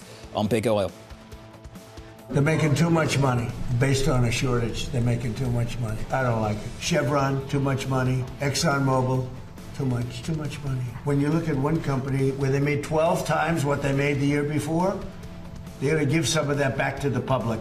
And they better cut the retail price, the consumer price. So here's the latest this morning. The president slamming Exxon and Chevron as higher prices from the war in Iran weigh on consumers and fuel profits for the oil giants. The companies raking in a combined $29 billion in the second quarter, more than triple the same time last year. Stephen Schork of the Schork Group joins us now for more. Stephen, let's talk about where the profits are coming from, how the money's being made. What happened at Exxon? What happened at Chevron that's upsetting the president so much?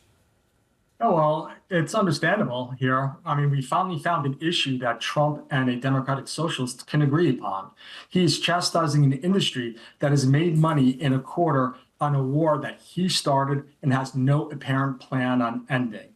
And now he's going full Bernie Sanders on the market, telling us now Exxon has to turn that money over. Chevron has to turn that money over. He said it himself. They're making money from a shortage and making money relative to a year ago, but it's a shortage that he created, and he has, again, no plan, as from the market's perspective, of alleviating. So yes, companies are going to make money when you start and you artificially inflate the price due to your own actions. So he is flailing right now, reaching out and slamming everyone because it's not going the way he had expected clearly when this all started going on 6 months ago. Stephen, clearly refining is a major feature of what's happening here.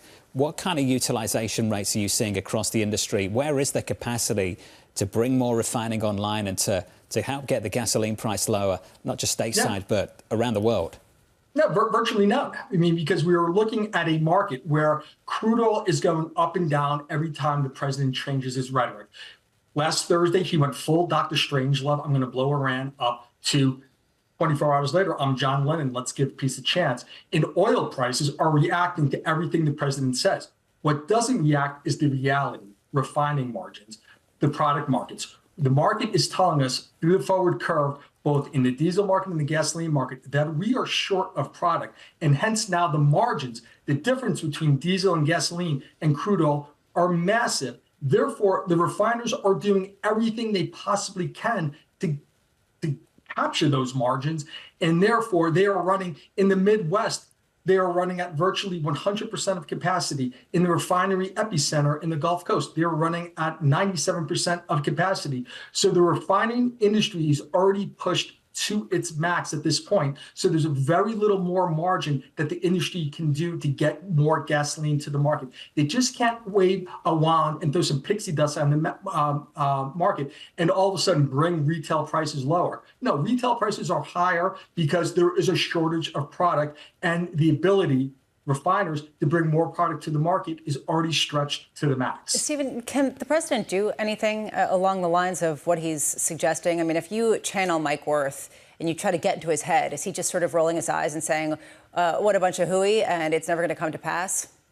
No, absolutely. Everyone, I mean, I don't know Mike Wirth personally, and I haven't spoken to him, but everyone I do speak in the industry, yes, they are rolling their eyes at a situation where you go on and you can take such a populist view that stems from a war that you created when the industry is responding the way you would expect it responding. The old adage is that high prices are the cure for high prices. We have those high prices, and why are they a cure? Because you're going to bring product to the market to exploit those high prices. But we're already there. What we can address now is the shortage of product, because once again, there's very little that the industry is doing essentially everything it can. It's responding to high prices. Right. What it cannot do is respond to the uncertainty. Look, I could price a $95 war. I could price a $75 piece. What I cannot do, and what the market cannot do, is price a $95 war and a $75 piece when it alternates, it ping pongs within every single news cycle. So there's a price to be paid for that uncertainty, and the market is paying that price right now. Do you like the oil majors as a group in terms of the share price, given the volatility that we've seen in oil prices, the shortages that are ongoing, and the fact that high prices haven't gotten high enough to spur demand destruction in a real way, at least not in the United States? Yeah, absolutely. And that's the fear that we have, because there's two ways to impact the elasticity of demand of any commodity: bring more supply to the market or kill demand. Well, our ability to supply the market, as we've said, is already pushed to the margin. So therefore, the only other issue to bring prices down is demand destruction. And of course, that's economic contraction. And that is the fear in the market as the longer we go, and as we have the uncertainty of how long this war, how long this disruption to the flow of oil around the world through the Strait of Hormuz or through the Bab el-Mandeb into Red Sea, how long does that remain disturbed? And right now, we don't have an answer to that. Therefore, we have extreme uncertainty, volatility in the market. And when the market is uncertain, when the market is volatile, prices are going to be high. You're going to have to pay for that uncertainty. Stephen, it's good to see you. Appreciate the rant.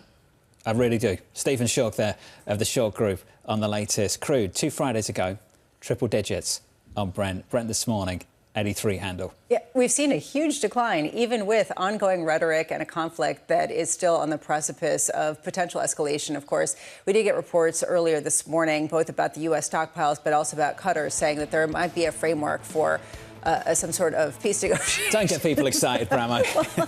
You've got to take it all away. I mean, that's the reason why I've seen some of the whatever. People are so fed up. Whatever is the right word. Up next, Paul Golding of Macquarie remaining bullish on SpaceX ahead of its first ever earnings report. Live from New York City, you're watching Bloomberg TV.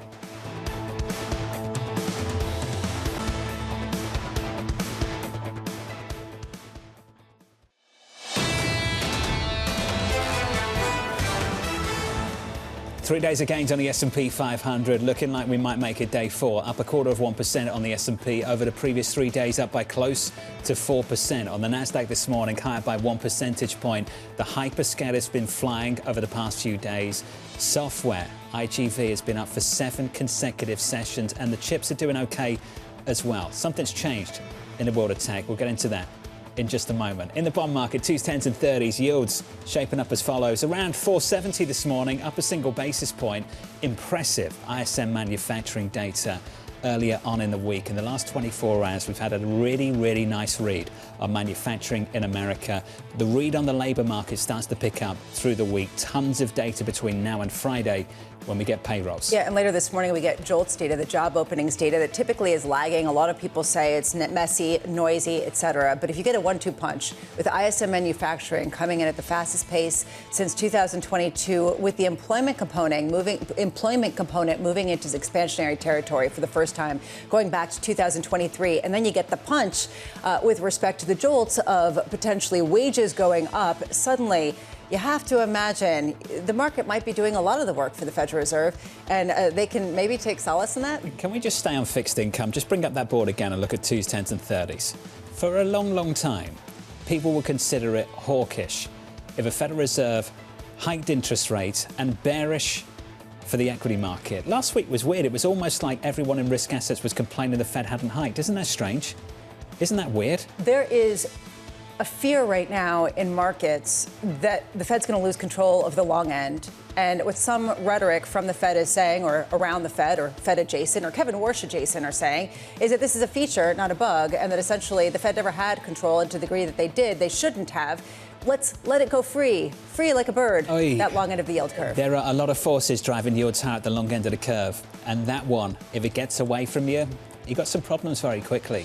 Very, very quickly. Well, and you can see the anxiety on the other side of the coin here with the potential yen intervention and the coordination with the U.S. potentially helping to support valuations, the long end of the yield curve, and maybe cap some of that yield move. So trying to put this all together is an enigma wrapped in a puzzle, which is wrapped in a conundrum. I heard a guest on Bloomberg TV earlier on this morning. I think it was Chris Watling in London.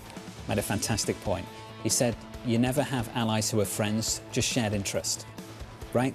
That's kind of what's happening right now in Japan. Why is the US so involved? Shared interest. Yeah. The treasury market. Yeah, $1.1 trillion of treasuries held by Japan. That is a shared interest. Let's turn to crude. This is a shared interest for us all right now. The volatility here in Brent.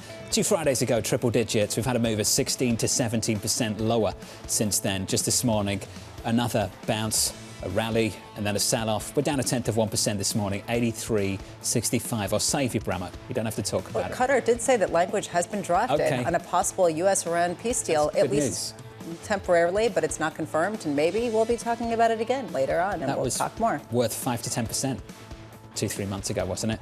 It was. These days, you just don't know what to believe and what to put weight on. Which is the reason why this sort of feels like, what did you say, random number generator, as we're going to be doing on Friday? Yeah, looking forward to that. WTI back in the 70s, 2 hours away from the cash open. With your morning move of some single names, Yahara has more. Hey, Yahara. Hi, John. We are seeing Caterpillar shares soaring nearly 10% in the pre-market after it beat enormously. Yes, AI data center demand is continuing to fuel its power business, but it goes beyond that. Management saying that it saw a growing backlog across all 3 of its major businesses. That includes power, construction, and mining, which, as you all have been talking about, it lines up with yesterday's stronger than expected ISM reports. And we also heard from onsemi. It said something similar, that it is seeing a broadening beyond AI to other areas, including automotive and industrial.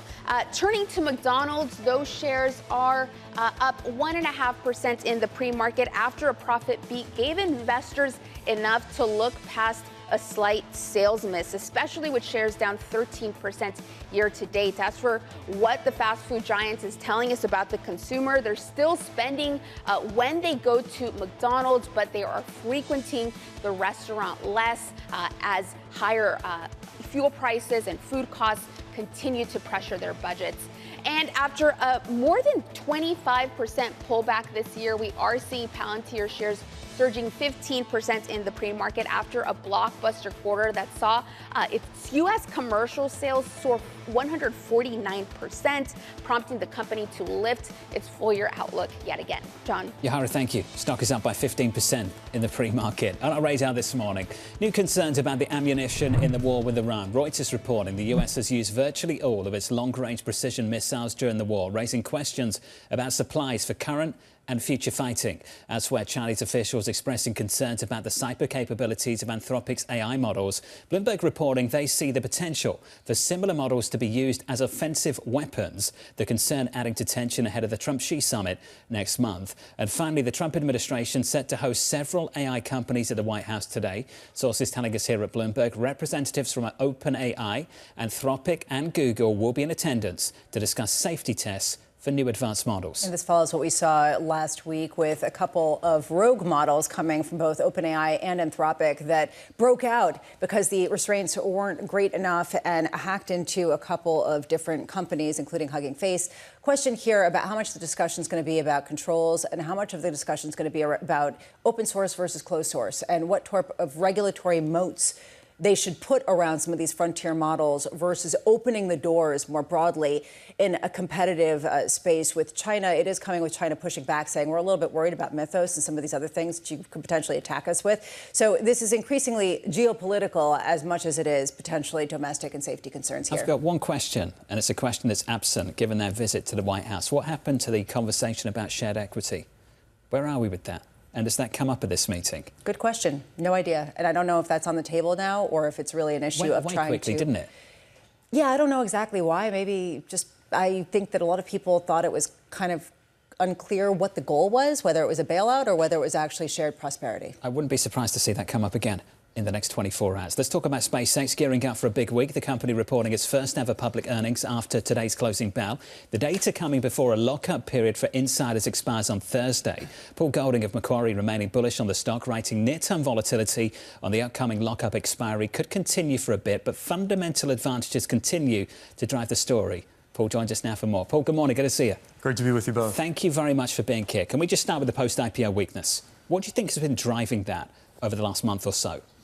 Well, I think to some extent there's still the market working to understand how much of this technology is truly net new or how much of it is a use of existing technology or an adaptation of technology that SpaceX has really refined. We're talking about connectivity satellites, for example, with the Starlink business.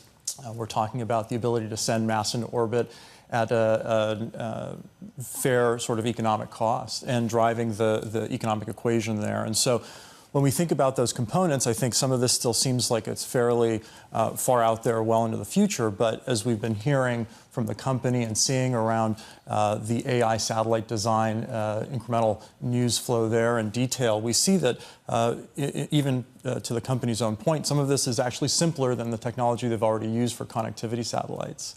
And so really, I think it comes down to refining the reusability of Starship and the cost per kilogram to put mass into orbit, and essentially being able to secure the compute, whether that's through Terafab or other sources, but the compute to develop this orbital compute thesis. Where's the money being made right now? Starlink, then I think about the rental agreements with Google and Anthropic. How much of that are we going to see later on this afternoon?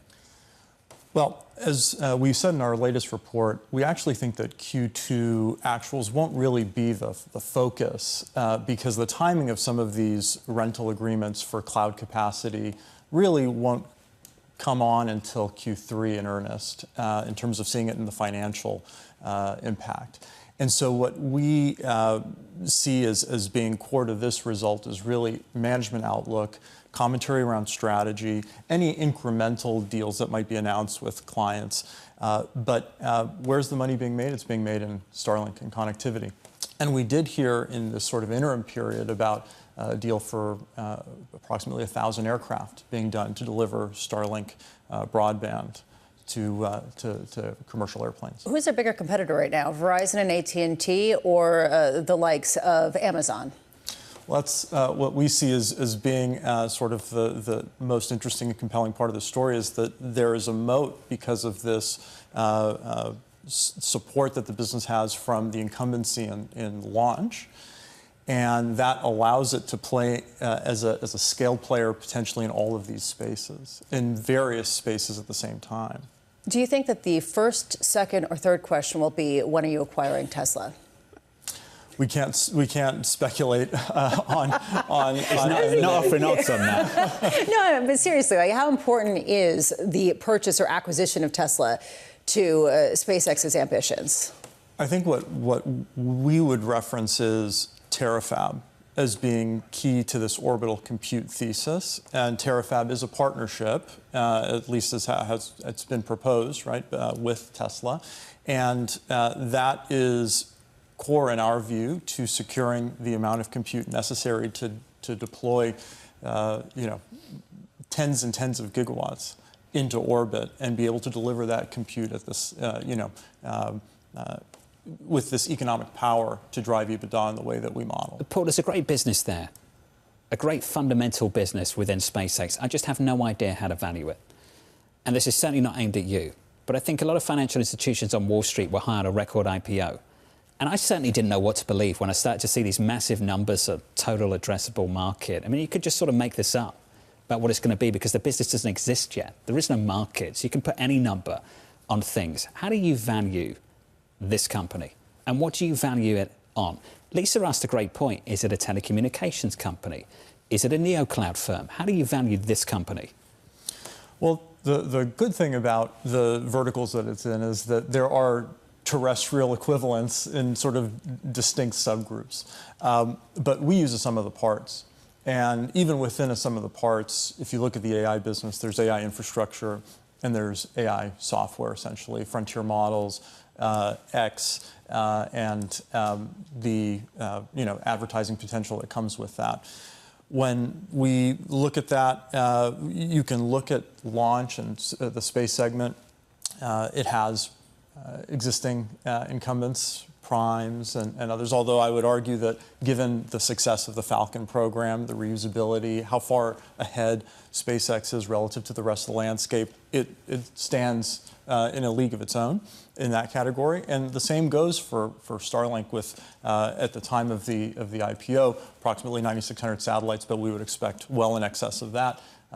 That's a enormous constellation able to deliver this capacity. This seems to be, and it has been, a feature of Elon Musk, not a bug, that you can never define or put your finger on what exactly his company is. We were talking about this with Tesla. Is it a car company? Is it an AI company? Now we're talking about that with SpaceX. And it always worked because people believed in Elon Musk. The Elon Musk premium was so significant that the definition wasn't important.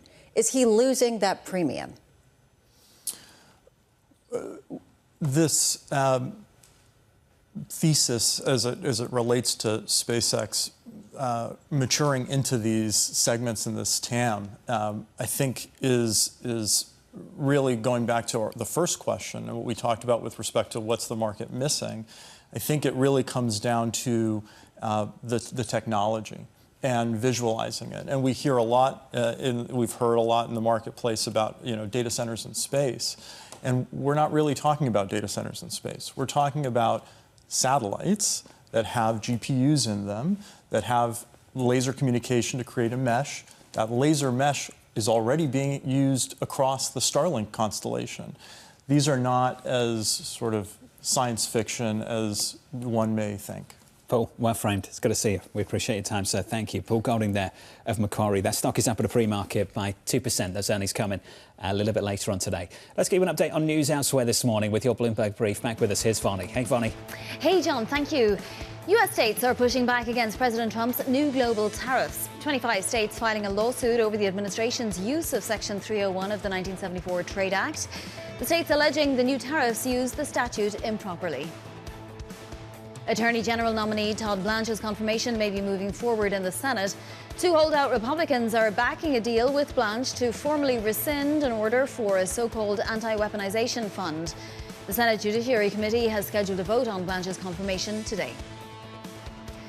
The FAA approving Boeing 737 MAX 7, ending years of delays tied to two deadly crashes. The Washington Post reporting the move clears Boeing to produce the smallest MAX, with Southwest Airlines expecting deliveries soon. And that is your Bloomberg Brief. John. Bonnie, thank you. Up next, you can't fool the Bond. You can't fool the bond. You can't do it.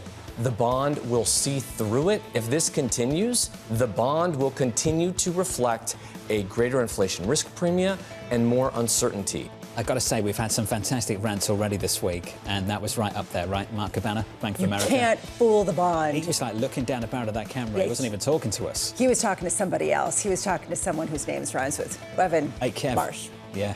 Up next, we'll catch up with Vishal Khanduja of Morgan Stanley from New York. You're watching Bloomberg Surveillance.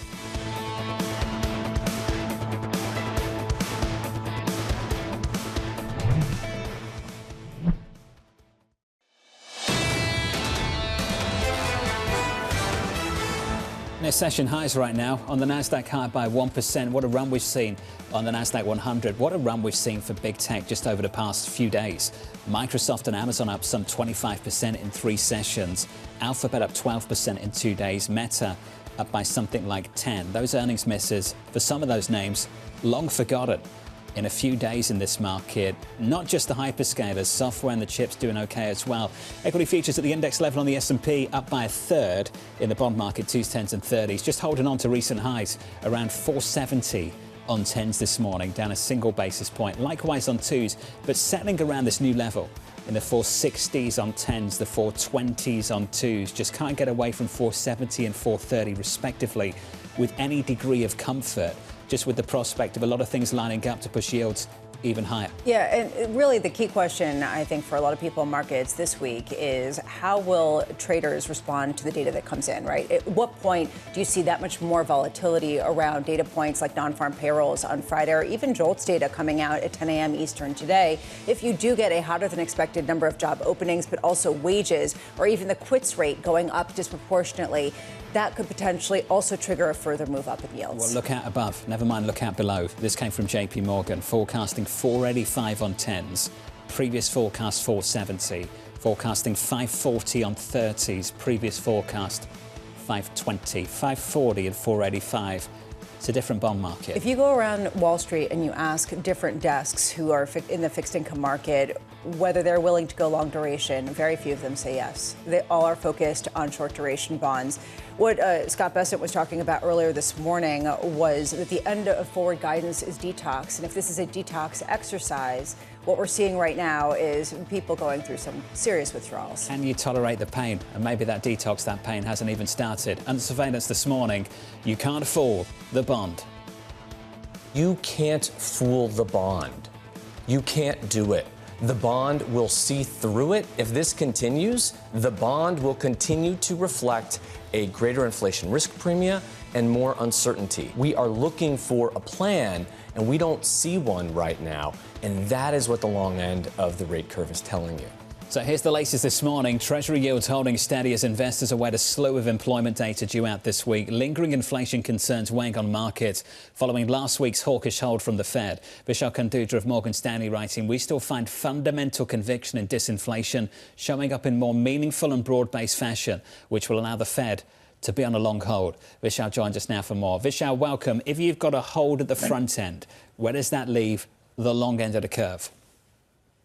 Mark Cabana put it fantastically, actually, that gets the long end untethered. I think the best thing that could have happened to the long end of the yield curve actually was the hawkish rhetoric that you started off with the new Fed chair in his first meeting. I think that was the best day for Scott Bessent on the other side. If you have a chair who's going to be fundamentally focused on inflation, you're going to try to suppress the term premium that the nominal yield curve will give you. And that's in fact what Mark Cabana was pointing out in your previous session as well. And that's why we think that, 42 days later, when he actually did not deliver on that 8 basis points of hikes being priced in and then reduce the hikes that were priced in for September, that's where you started to see the untethering of the long end. And that's why now you're seeing expectations moving higher for that term premium and the 30-year touching 520 and then expectations for it to go higher. Vishal, just to put that into one line, and I know you understand this and I do too, but this is the story right now in fixed income, that being too dovish at the Fed is actually bearish for the long end of the curve. Do you think the Fed sees it that way? And is that an objective? Do they understand what's happening? I think that is very clearly understood and was sort of like touched upon during the first meeting in the Q&A. The fundamental focus on that long end 10-year, because most of the refinancing, mortgage rates, et cetera, are not based on your SOFR rate, are based on the 10-year rate. And that's why the rhetoric on we've reached this sort of target for 6-7 years, we've not been close to that 2%. And almost to statements like that we are going to focus on inflation at the sort of expense of the labor market not meeting their full potential. So there were very clear hints in that first part of the meeting on the Q&A, in the Q&A, even though there was lack of forward guidance, dots, et cetera, we can go on and on. But very, very clearly, I think the Fed understands, the new chair understands it. And then Scott Bessent on the other side very clearly understands that aspect as well. So we don't have sort of a doubt that is misunderstood, that the importance of SOFR versus what the importance of that 10-year is onto the economy. So, Vishal, just to put a bow on it, have you increased your forecast for yields at the end of the year, particularly at the long end of the curve following the press conference last week?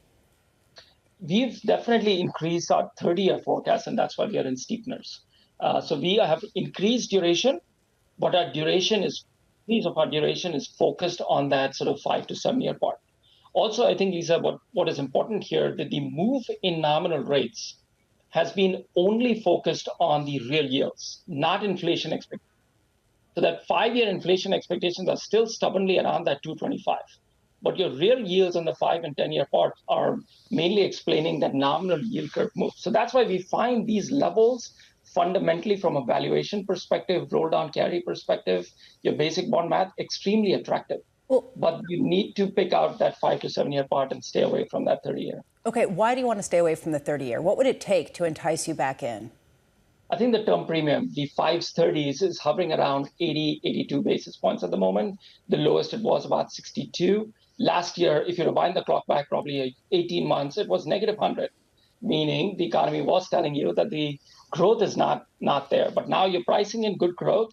We need to curb down the inflation expectations or that long and untethering. So I think 530 is going back into that sort of 100, 125 range, I think will become attractive for that long end for us at that point. We're doing our best to sell bonds at the long end, Vishal. No one's buying. I mean, that seems to be the takeaway, Bramo.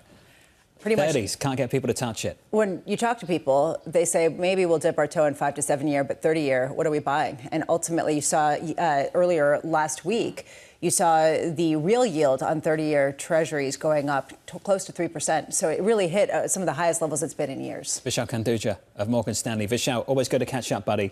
As always, thank you. I give credit to BNP and the likes of Morgan Stanley, too. They've been talking about the same issue.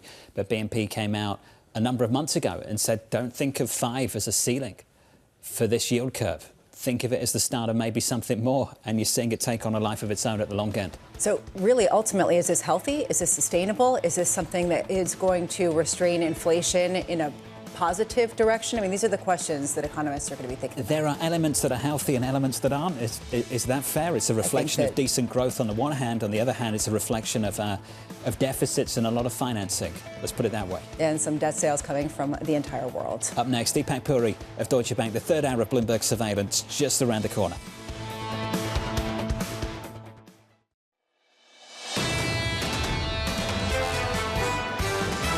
You have to feel pretty good about what earnings season has done. The equity trade continues to have momentum. You've got the AI theme that's just absorbing so much capital. We see adoption, we see revenue accelerating. I think that there is a lot more movement than the headline indices would suggest. This is Bloomberg Surveillance with Jonathan Ferro, Lisa Abramowicz, and Annmarie Hordern.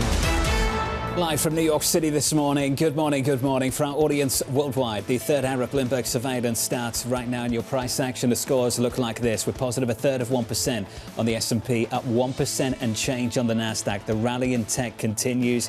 Thank you, Palantir. In the pre-market, that stock doing better than good, up nicely, up by 15%. We'll hear from SpaceX and AMD a little bit later on this afternoon. We've heard from Caterpillar already. That stock is up nicely in the pre-market, also higher by 11%. Absolutely crushing estimates earlier this morning. Yeah, you take a look at second quarter backlogs rising to $72 billion. You also see the full year 2026 sales expected now to be in the mid to high teens from the low double digits. When you take a look inside the earnings, you see a whole lot of AI. And again, this goes to the underlying question of how do you decipher what is an artificial intelligence trade and what isn't? And the question and the answer really is, well, it's kind of everything. It's permeating out because one of their fastest growing units, or the ones that competed with GE or Vernova, the engine and the power types of generators. So again, it sort of speaks to this question of how important AI is to the overall economic trajectory and to earnings that go well beyond just the tech names. It's the story of the economy so far this morning. Two speeds. We've talked about it a lot in the last hour alone. Fantastic numbers from Palantir, from Caterpillar, all speaking to the same thing in some ways. And then you've got McDonald's. Sales growth weaker. 2 consecutive quarters of weaker sales growth over at McDonald's. Now, the stock's doing OK in the pre-market, but it speaks to the story elsewhere in the economy.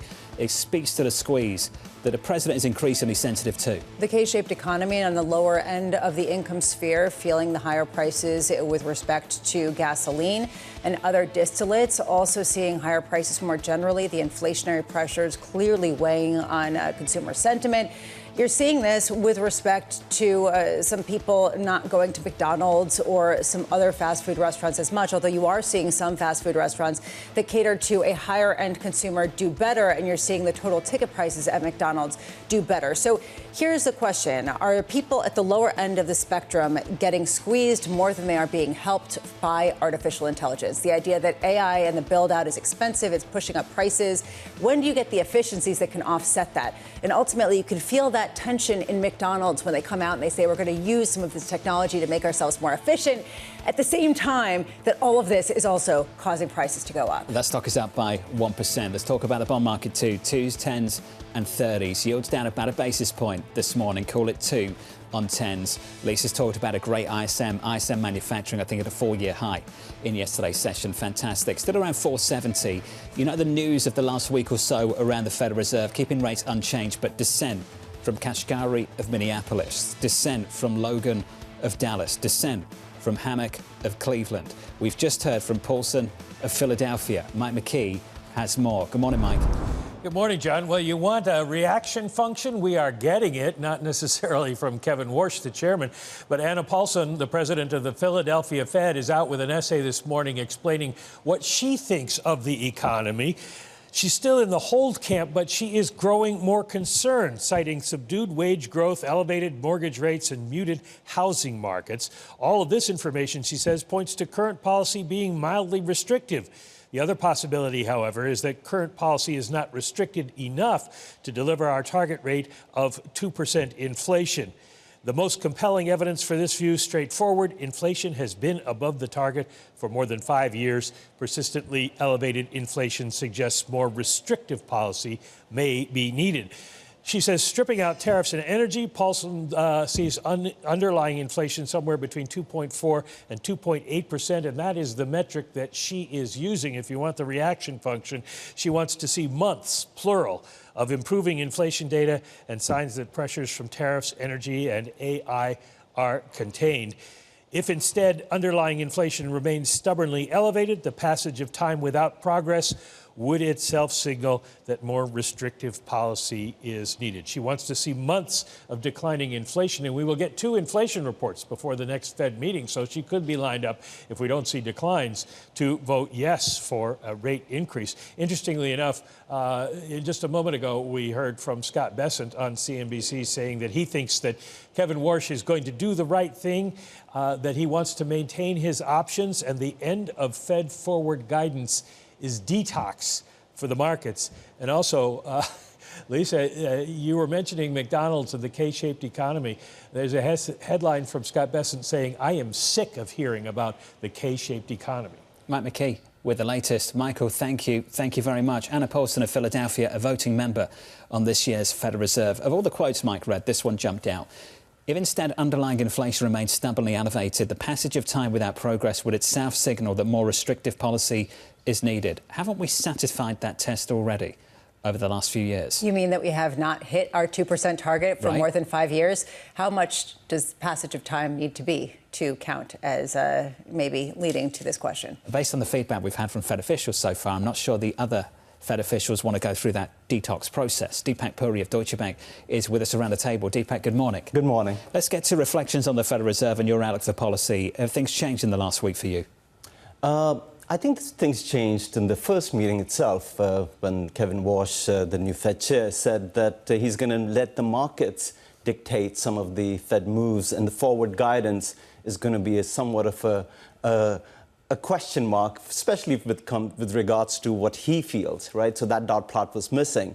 I do believe there's a credibility gap with regards to how strong-worded he is with regards to combating inflation and bringing it down to 2%. But then, on the other hand, there's not much of a policy action. So I think the markets are struggling to figure out where this Fed is going to be when it comes, especially once the task forces are delivered their findings by end of this year. You know, is it going to be everything up to the markets, or is the Fed going to take some preemptive analysis? And this goes back, Jonathan, for the last 15 years. You think of cost of capital, right? You have a market cost of capital, and what the Fed has done over the last 15 years, which has been much lower than what the normal cost of capital should be. That has triggered the so-called carry trade over the last 15 years, where almost every asset class has gone through bouts of inflationary spikes, right? And this Fed is saying that we want to mitigate that gap. We want to bring the Fed funds rate closer to the market cost of capital. Now, if this is going to be an abrupt U-turn, I think there's going to be massive revolt from the markets. And if it's managed accordingly in a sort of with more time in between, I think the markets may actually like a little bit of this in the years to come. As it stands, he's letting the markets do the work. Yields have drifted higher at the long end, in some cases more than drift. The Treasury Secretary is calling it a detox.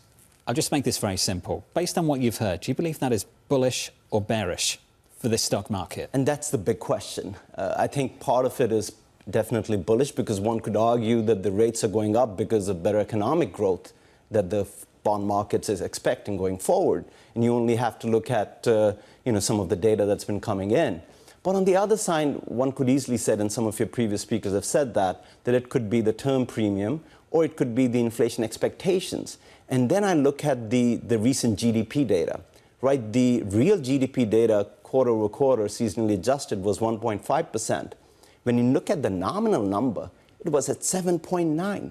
So the GDP deflator is more than 6%. That's a very big number, unheard of. So that tells me that part of this narrative here is definitely inflation expectations. And you need to be, from a portfolio positioning perspective, not only be sensitive to, capturing this AI narrative, but also start drifting towards making sure that your portfolios are protected to any unexpected inflation spikes. Is that the same story? I mean, to me, increasingly the AI build-out is spurring a bunch of the inflation that we're seeing, whether it's the prices in components or the prices in materials, or even some of the building that we're seeing trickling into some of the earnings from Caterpillar and others. I mean, how do you decipher these two concepts? It's difficult, and there is another circularity, right? There is this closed loop where one is feeding the other.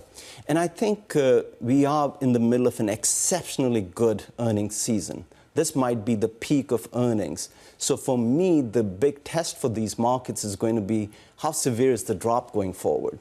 Are we going from a 45% EPS growth rate year over year to a much more, still very positive 20-plus number? Or are we going to a mid-single-digit number, which has historically been the norm at this stage of the expansion? And I think that's where you want to be a little bit more cautious in the next few months, especially ahead of the midterm, to make sure you don't really, extrapolate this earnings season, which has a lot of underlying anomalies associated with it to make portfolio decisions. So are you getting more cautious right now when it comes to risk exposure, or are you going in saying actually some of the volatility has been hammered out, whether it's situational awareness or the Korean stock market, and now is a good time to buy? I think a mid-year reset is always a good time. From a client's perspective, there are things you control, things you don't. So the first thing I ask our clients is to really look at what you own. You know, what you measure. First, you need to measure your risk profile in the portfolio itself. And maybe given the fact how the markets have behaved over the last year to date, maybe there are certain positions you need to trim. And those could be more on the momentum growth side, given my previous comments. Having said that, when there's that yield curve clock, which I think might make sense to revisit at this point, which says 10s, 2s are, there's a bear steepening and 10s are increasing. So maybe you need to have a little bit of a value tilt, a bit of a small cap tilt, maybe outside of the US as well, which is something we've been talking about for some time to come. So I think those things need to be looked into. When the 10s are screaming buy in the bond market, when does that get interesting to you? Lisa asked a question about 30s. Just can't find anyone who wants to touch them, even at 525. Right. When does it get interesting to you? See, I think 470, 475, where we are currently, let's say it's around 465, that's fine. Anything over 5% sustainably, it starts to getting downward pressure on risky assets. So we think the yield curve is going to be lower, going into 2027.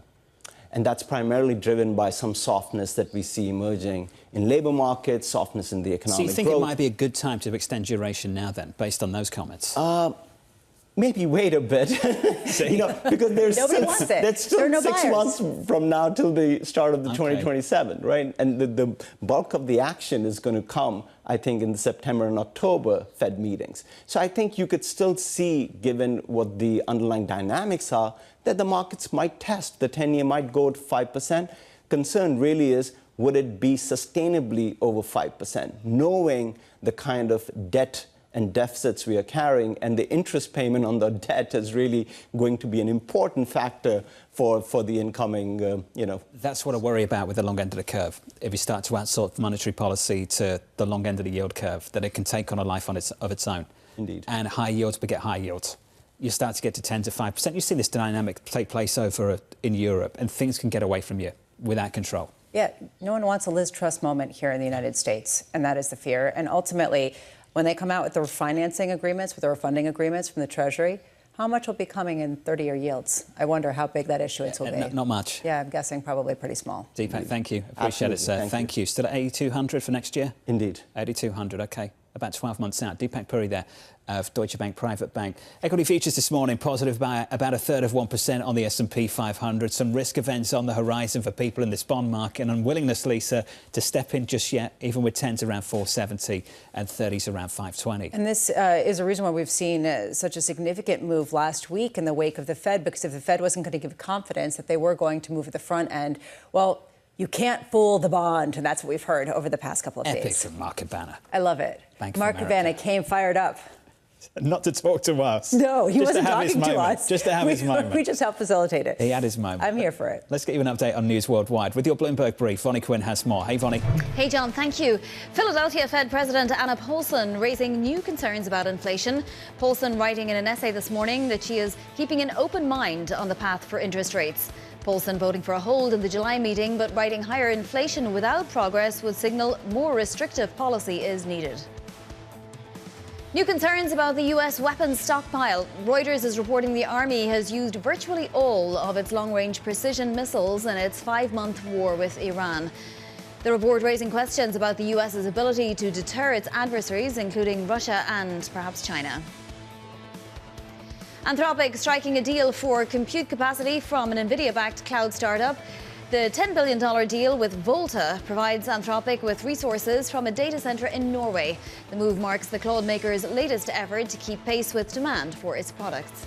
And that is your Bloomberg Brief. John. Ronnie, thank you. Thank you very much. Up next, the Morning Calls plus Paul Meeks of Freedom Capital Markets with AMD earnings just around the corner. Live from New York City this morning. Good morning.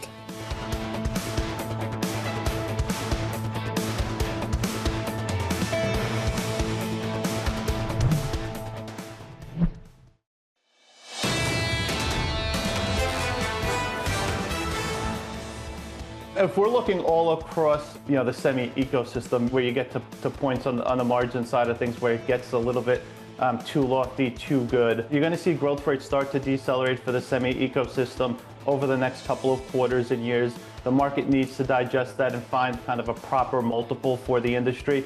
That was Angelo Zino of CFRA on the chip sector. The chip sector finding some stability following a 20% plus decline for the month of July. The biggest monthly decline we've seen going back to October 2008. If you're just tuning into the program, welcome. It's quite a run, a tech-driven rally over the previous 3 sessions, and we add some weight to that rally, up by 1% and change on the Nasdaq 100 this morning, up a third on the S&P. In the bond market, 2s, 10s and 30s, yields down just a little bit. We're lower by a single basis point at 466 on 10s, on 2s at 422.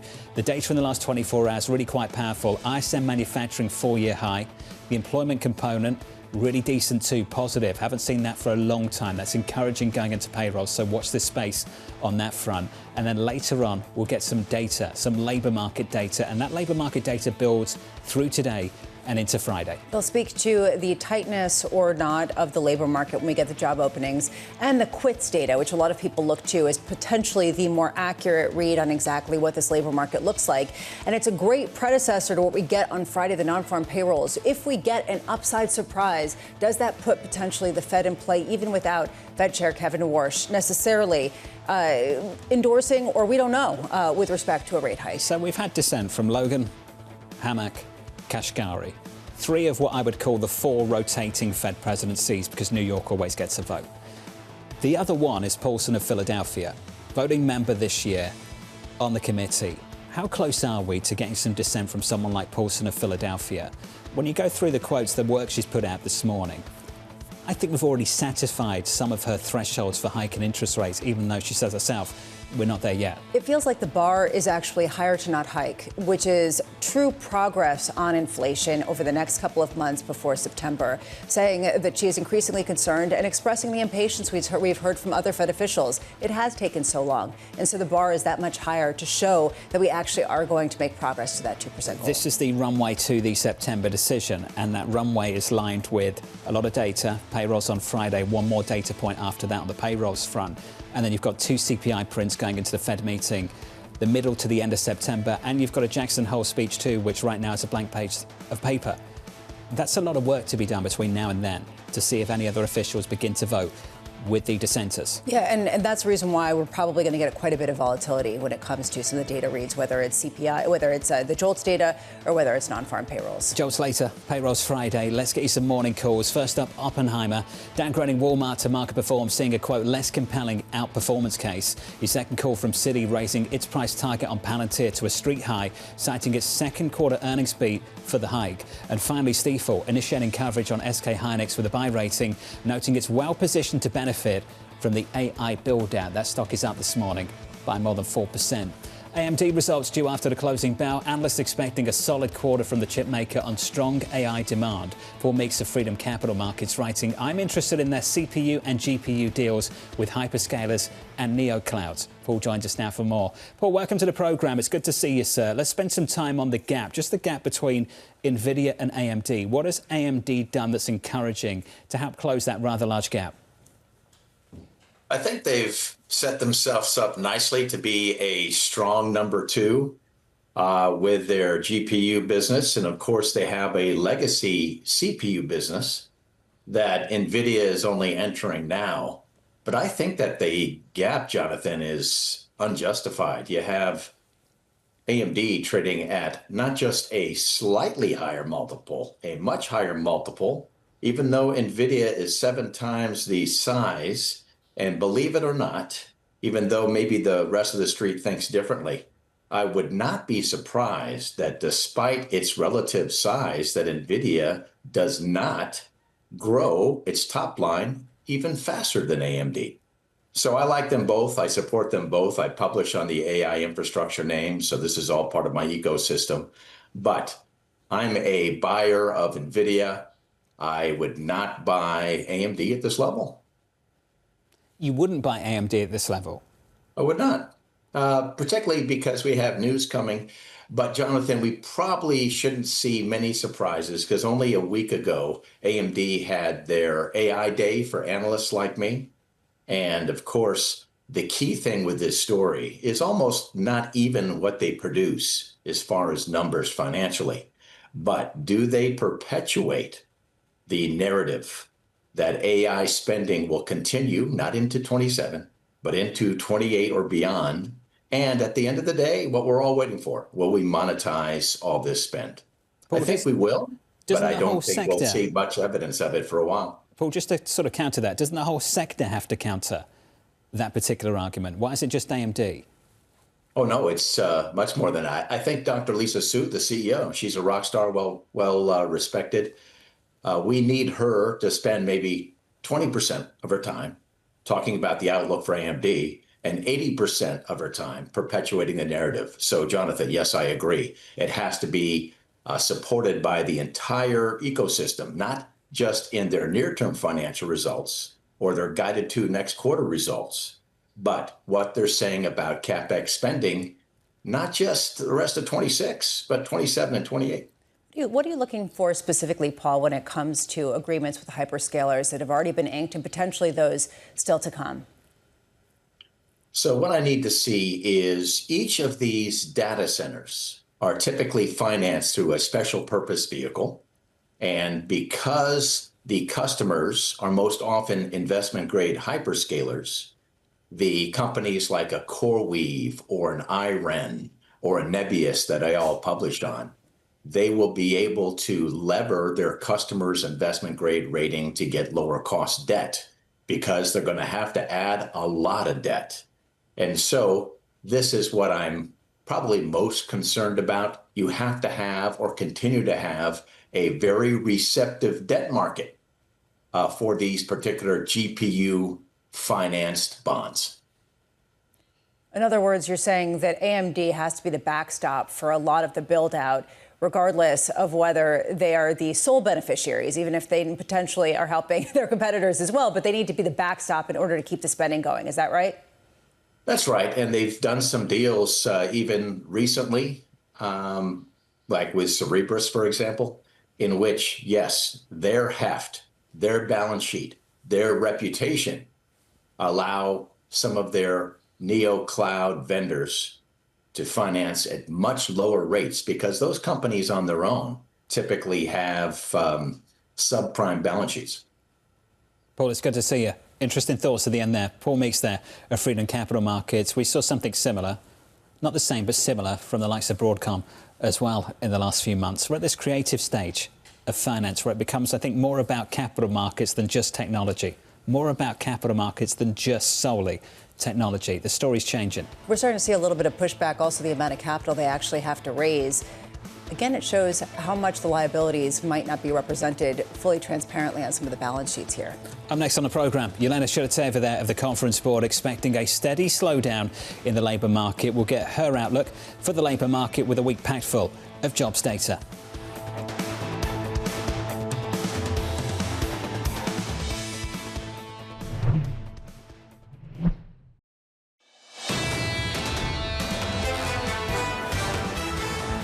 Equity futures here firmer by 1/3 on the S&P 500. The opening bell about 60 minutes away, up 1% on the Nasdaq. Three-day run into this. That three-day rally taking us to around 0.1% away from record highs on the S&P. A record high that we haven't been able to beat in the last 2 months or so. Index level churn beneath the index. Pretty violent rotation we've talked lots about. Let's get you some economic data. That data crossing just now. Mike McKee has the numbers. Hey, Mike. Well, John, we're getting at the heart of why GDP was weak in the second quarter, basically because of imports into the United States. The trade balance comes in at negative $73.3 billion, which is a little worse, not too much worse than the trade balance was forecast to be. But imports were down 1.8%, exports down 0.9%. Now, what we've added in here is services. In the preliminary report on trade, it was $101 billion negative because we had a big rise in imports based on AI. People bringing in goods to satisfy the demand for AI construction. And also, some, they said, getting ahead of the tariffs that the president has just reimposed. So what we're looking at here is AI-induced weakness in the second quarter. The question is it going to reverse in this current quarter? Mike, as you know, attention turns to the jobs market through the week. Lisa talked about the jobs data due at 10 a.m. Eastern time. After jobs, tomorrow we get ADP, ISM services in the mix as well. Later in the week, we'll get claims. Then the big one on Friday, Mike, payrolls. Where's the labour market now? How are things stacking up? And can we just move on? Is it doing OK that we can focus almost solely on inflation?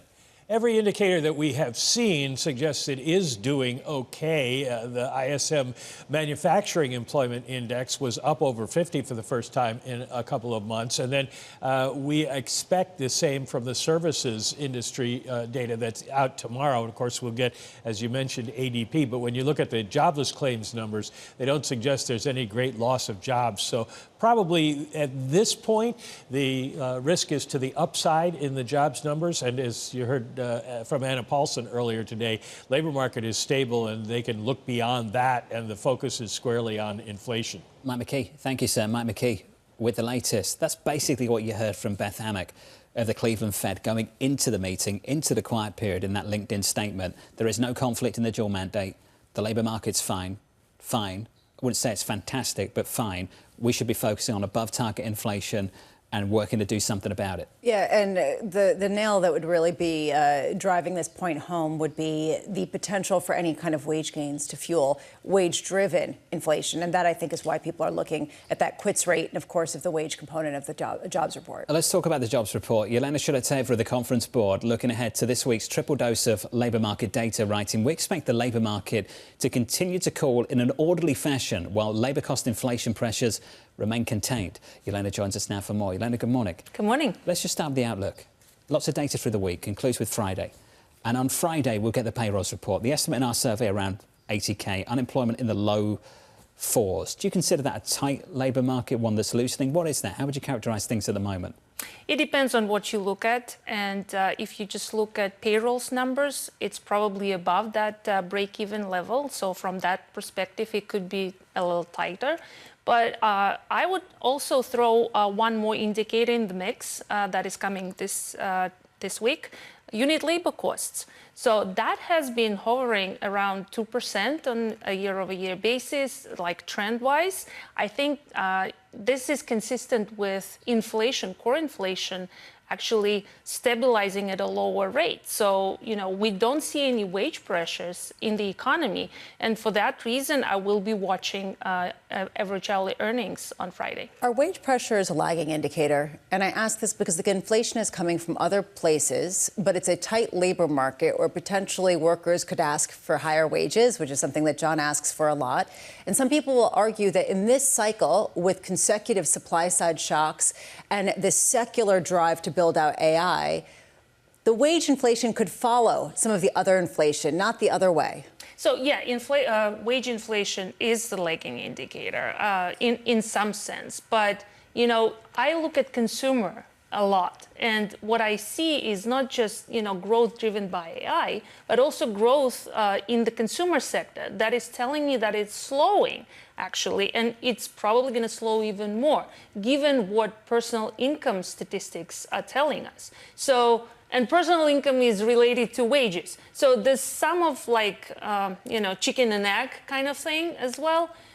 You could say it's a lagging indicator, but I would just caution of taking it just too directly. How difficult is it to look at averages right now? Because the upper end of the income sphere has been supporting a lot of the consumer spending and seems to be supported not just by income gains, but also by the wealth effect that the stock market has performed so well. How do you parse out the average versus the majority of all spending, which is in that upper income cohort? Well, you look at sensitivities of consumer confidence to movements in the markets, for example. So, what I'm referring to is think about the consumer who actually reacted very positively and very quickly in the latest consumer confidence report to the decline in oil prices. travel plans, services spending actually increased right away. So that tells me consumer is very sensitive on average to movements in the market, which also means that if we get an exogenous shock, if we get something, a risky event in the markets, that wealth effect could be a little bit vulnerable. How volatile has spending been? Consumer confidence is clearly very volatile and linked to what's happening with the energy story, but how volatile has the spending been, the output been this year? It's been strong recently, but what contributed to that? We'll know soccer did, right? So 23% increase in spectator spots. True. The highest increase since Atlanta, Olympic Games in '96, I believe, if you exclude September 11th effect. And I think it will reverse. So there will be some volatility. In the second half of the year, I expect that to weaken. And that's alongside the calling of the labour market you're anticipating too. Mm-hmm. Do you think the door's going to open for the Fed officials to keep things on hold? I think so. I think so. In the recent speech, Governor Waller, which was obviously a very hawkish speech, I was paying attention to his assessment of the labor market, and two things he said. One is that at the point on the beverage curve, that now that we're at an inflection point, further declines in job openings could lead to increases in the unemployment rate. That is a difference from the 21-22 episode.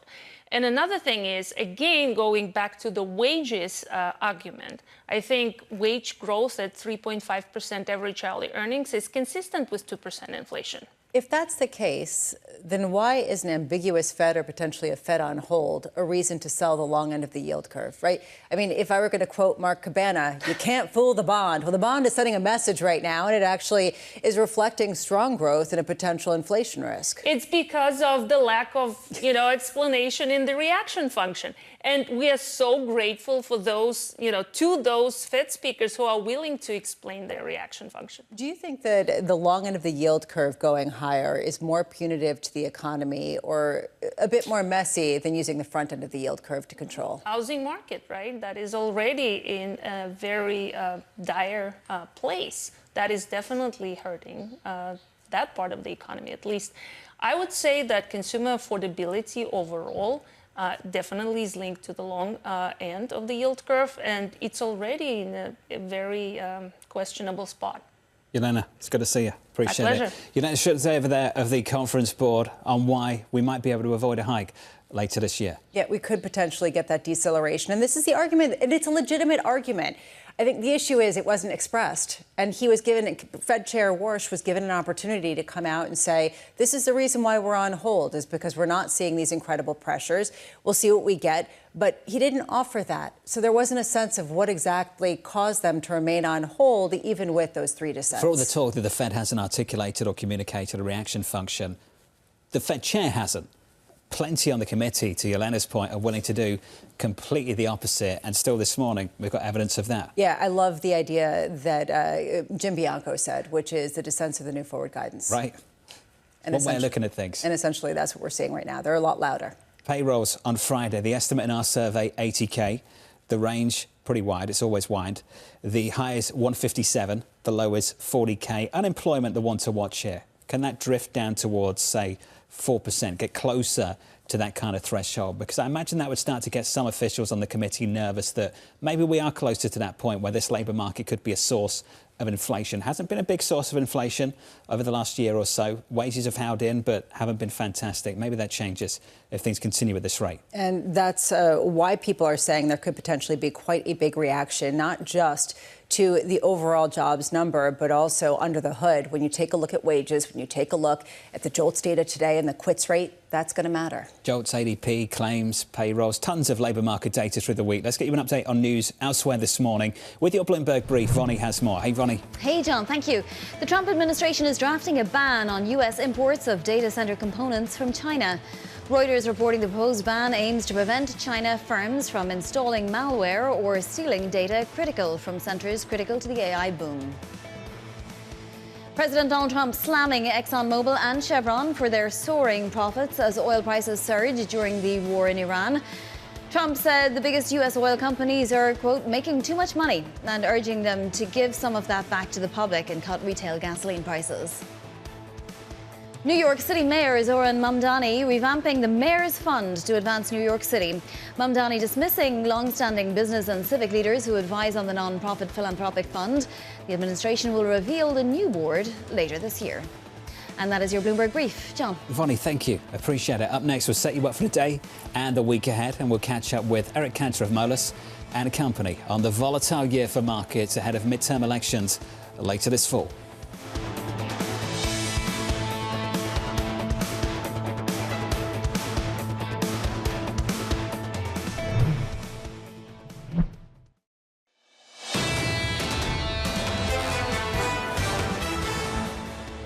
We don't want to talk about oil, but it's there. We've had a policy shock because we've had to price in going from a dovish Fed now to a hawkish Fed to now to an uncertain Fed that might be losing control of the long end of the yield curve. And yet we're still in an environment where you have earnings growth continuing to rise. That was Cam Dawson of NewEdge Wealth weighing in on this equity market, a tech-driven rally taking us to around 0.1% away from all-time highs on the S&P. Equity futures this morning up another third on the Nasdaq 100, up by 1 full percentage point. Talked tons about the jobs market in the last 10 minutes or so. This economy, the data in the last 24 hours, ISM manufacturing, quite fantastic just yesterday, helping drive yields higher. Check out 2s, 10s and 30s this morning. Yields on 10s still around 470. On 30s, yields still higher too by around 521. Up to 521 on 30s. We're down about a basis point on the session, but still up there near the highs of the year. Yeah, ultimately, how much is this an issue of Fed and inflation credibility, as we were hearing yesterday from Mark Cabana? How much is this just the incredible momentum, at least that we're seeing in the earnings? 86% of companies in the S&P 500 so far this earnings season have beaten expectations. That's the highest level in 5 years, with earnings growth of some 30%. I mean, you see these numbers. That is also why people point to some of the higher yields that we're seeing. Backdrop's been pretty resilient so far in this economy. Let's get you some single names, some morning movers. Yahira Hatsmore. Hey, Yahira. Hi, John. And that is being underscored by the three movers we have this morning, including Palantir, up more than 15% in the pre-market after a blockbuster quarter that saw its U.S. commercial sales soar 149%, prompting the company to lift its full-year outlook yet again. Another earnings story is Caterpillar. Those shares up nearly 12% in the pre-market after it delivered an enormous beat. Yes, AI data center demand is helping to fuel its power business, but it goes beyond that, with management saying that it has a growing backlog across all three of its major businesses. That includes power, construction, and mining, lining up perfectly with what we heard yesterday in that ISM report that came in stronger than expected. And Wayfair shares also soaring up 18% after the company delivered its strongest U.S. sales growth since 2021. The online retailer now has physical stores, and it says that along with its high-end brand are attracting new customers. So that could suggest people who are used to going to a Restoration Hardware, maybe trading down to Wayfair, or just leans more into this idea that the high-end consumer is very strong, while everyone else just has to be selective. John? Wayfair up by close to 20%. Yahira, thank you. Appreciate it. As we count you down to the cash open, about 43 minutes away, your trading diary looks like this. 10 a.m. Eastern Time, JOLTS data. Look out for that after the close. More earnings. SpaceX and AMD. Some Fed speak in the mix as well. On to tomorrow. ADP data, more Fed speak. Thursday, we'll get even more Fed speak and jobless claims. Then on Friday, once you know what the rest of the Fed thinks about everything, you'll get some data. The July payrolls report just around the corner. I love it. The reaction function is all the Fed speak we're getting this week, so it actually has greater clout than otherwise would have. Complain last Wednesday and then complain when you get it from everywhere else. I welcome right? it. I mean, honestly, we're getting the reaction function. It's just in dribs and drabs. He didn't speak. He didn't say anything. They're talking too much. Right? Let's talk about this bond market. 2s this morning around 420, 10s this morning around 470, and 30s around 521. We got some new forecasts from JPMorgan in the last 24 hours, and they're looking for yields to go even higher. They're looking for 540 on 30s, 485 on 10s, and Barclays say there's room for long-term rates to move even higher. What does it mean for this competition for capital, this race to raise money. Joining us now, Moelis & Company Vice Chair and former House Majority Leader Eric Cantor. Eric, good morning. It's good to see you. Great to be here. We've got a major competition for capital. Haven't seen anything like this for a long, long time. What do you see in your business? Look, some people say that we are in the biggest investment cycle since the late 1800s. I mean, it is amazing to see sort of the pivot into this incredible digital infrastructure surge around data centers and really the standing up of new industries almost. I mean, this is, I think, where every conversation that we're having at Moelis is somehow downstream from this incredible cycle we're seeing. And, you know, listen, the markets are still constructive for the M&A deal environment. As you said just now, the resiliency is pretty stunning on the consumer end, although people will say it's a K-shaped consumer market. But for now, again, I think you've got Washington poised such that it wants to see this growth continue, given everything else that's going on in the world. We were speaking to Cisco, to Jitu Patel, in the last week or so, and I've been somewhat concerned about where the technology might be heading for several different reasons. And he asked me if I was still sceptical or concerned, and I said I was becoming more concerned about where financial markets were going. The amount of debt that's being issued, the amount of debt that will be issued over the next year and perhaps even beyond. Have we entered the more creative stage on Wall Street that might be of concern? Look, there's no question. Number one, there's a super cycle for the mega caps. I mean, there's no question, and we've seen this with the hyperscalers. We're seeing this with everyone, you know, on the board level, at the senior management level, who come into their jobs every day and say, hey, how are we going to position given this technological revolution that we're facing? And given where the constructive nature of the regulatory environment, I think that there is a willingness and a desire to want to transact. You know, on the private equity side, you know, there's a lot of dialogue that continues. And I know that we at Moelis are continuing in all kinds of discussions with our sponsor clients as well. And there's just availability of capital for good companies. You know, as we know, there's been a thematic in the sponsor world about trying to return more capital to LPs. And if there isn't a traditional exit strategy, there are all kinds of creative solutions to help these investors access capital so they can return to LPs and start a new fund. So it is pretty remarkable, the resiliency of what we're seeing. How active do you expect deals to be in the second half? I mean, is it going to be accelerating, actually, even from the first half because of the smaller corporate action from LPs, from these exits that are getting creative? Well, I just think in general, the markets are still looking fairly healthy. As you noted, the earnings season has been pretty stunning on the part of those that have reported. And I think that is indicative of where the mindset is, that we are continuing an upward trend just in the macro level of the market. So, you know, you have midterms looming out there, and people always like to say, will that or won't that impact transaction activity? And we'll have to see. Do you think that good corporates are competing for capital with the U.S. government? Look, I don't think there's any question. I mean, if you look at the spreads between, you know, the 10-year corporate investment grade instrument versus the 10-year, I think if historically, it's 150 basis point spread. I think we're under 100 now, which could tell you one of two things. Either corporates are getting a lot more healthy or the government's getting a little less healthy. So I do think there is a race for capital. And as we said before, we're in the super cycle of investment. The preferred choice of financing currently has been this issuance of debt on the private side. And yet we have this increasing populism around the world that is forcing governments to have to take a look at how much and how they're going to figure out to finance the needs of their government and their population. The increasing and growing majority of that all-in yield is the Treasury, and I think that tells you about where the concern might be more recently. Well, and that's really the ultimate question. Are we getting to that Liz Truss moment in the United States? Do you see us as getting closer to it? I don't. I mean, I have a lot of faith in America, and, you know, Hey, Eric, I got tons of faith in America. I love this country. Do I have faith in your Washington? I have far less faith in your Washington. Look, I've always said that this country, more so than anywhere else in the world, relies on the growth and the innovation in the private sector. And we've always found a way to try and rise to the occasion, and the private sector puts the pressure on Washington. Right, there's the issue. And the private sector's done its job. The private sector, but again... Global economy, this economy, the US economy has grown tons. Fantastically well. I just want to finish the thought. It's important. It's done fantastically well, and we're still running deficits around 6%. 100%. And that's why I think that all this discussion around Kevin Warsh, and, I happen to be a big fan of his, and I happen to think he's been unequivocal on his desire to beat inflation. He said where we are is not success.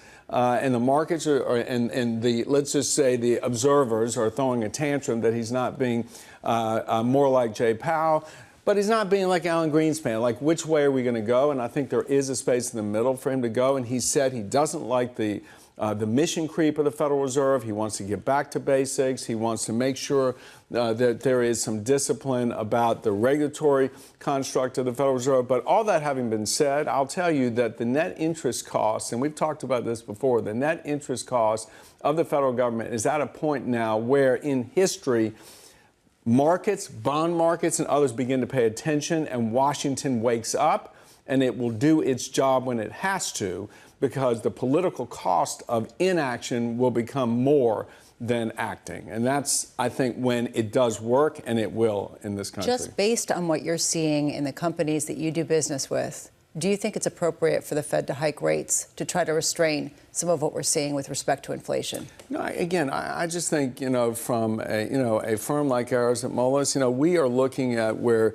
management teams, boards take a view of their own company, and they are receivers of what the policymakers are doing in Washington. And so I think that the Federal Reserve and others are looking at it from a much more macro level, and that is, where are we going to be long term? What does this mean? And when you're in an election year, what does this mean? Not just for the businesses that we advise, but it's really about the people who are waking up this morning and looking at those gas prices. And what does that mean? And how does that figure into inflation? We got a real shortage of refined product. And there's been a lot of controversy about the earnings of the super majors in the oil and gas sector. But again, it's really about the market. It is.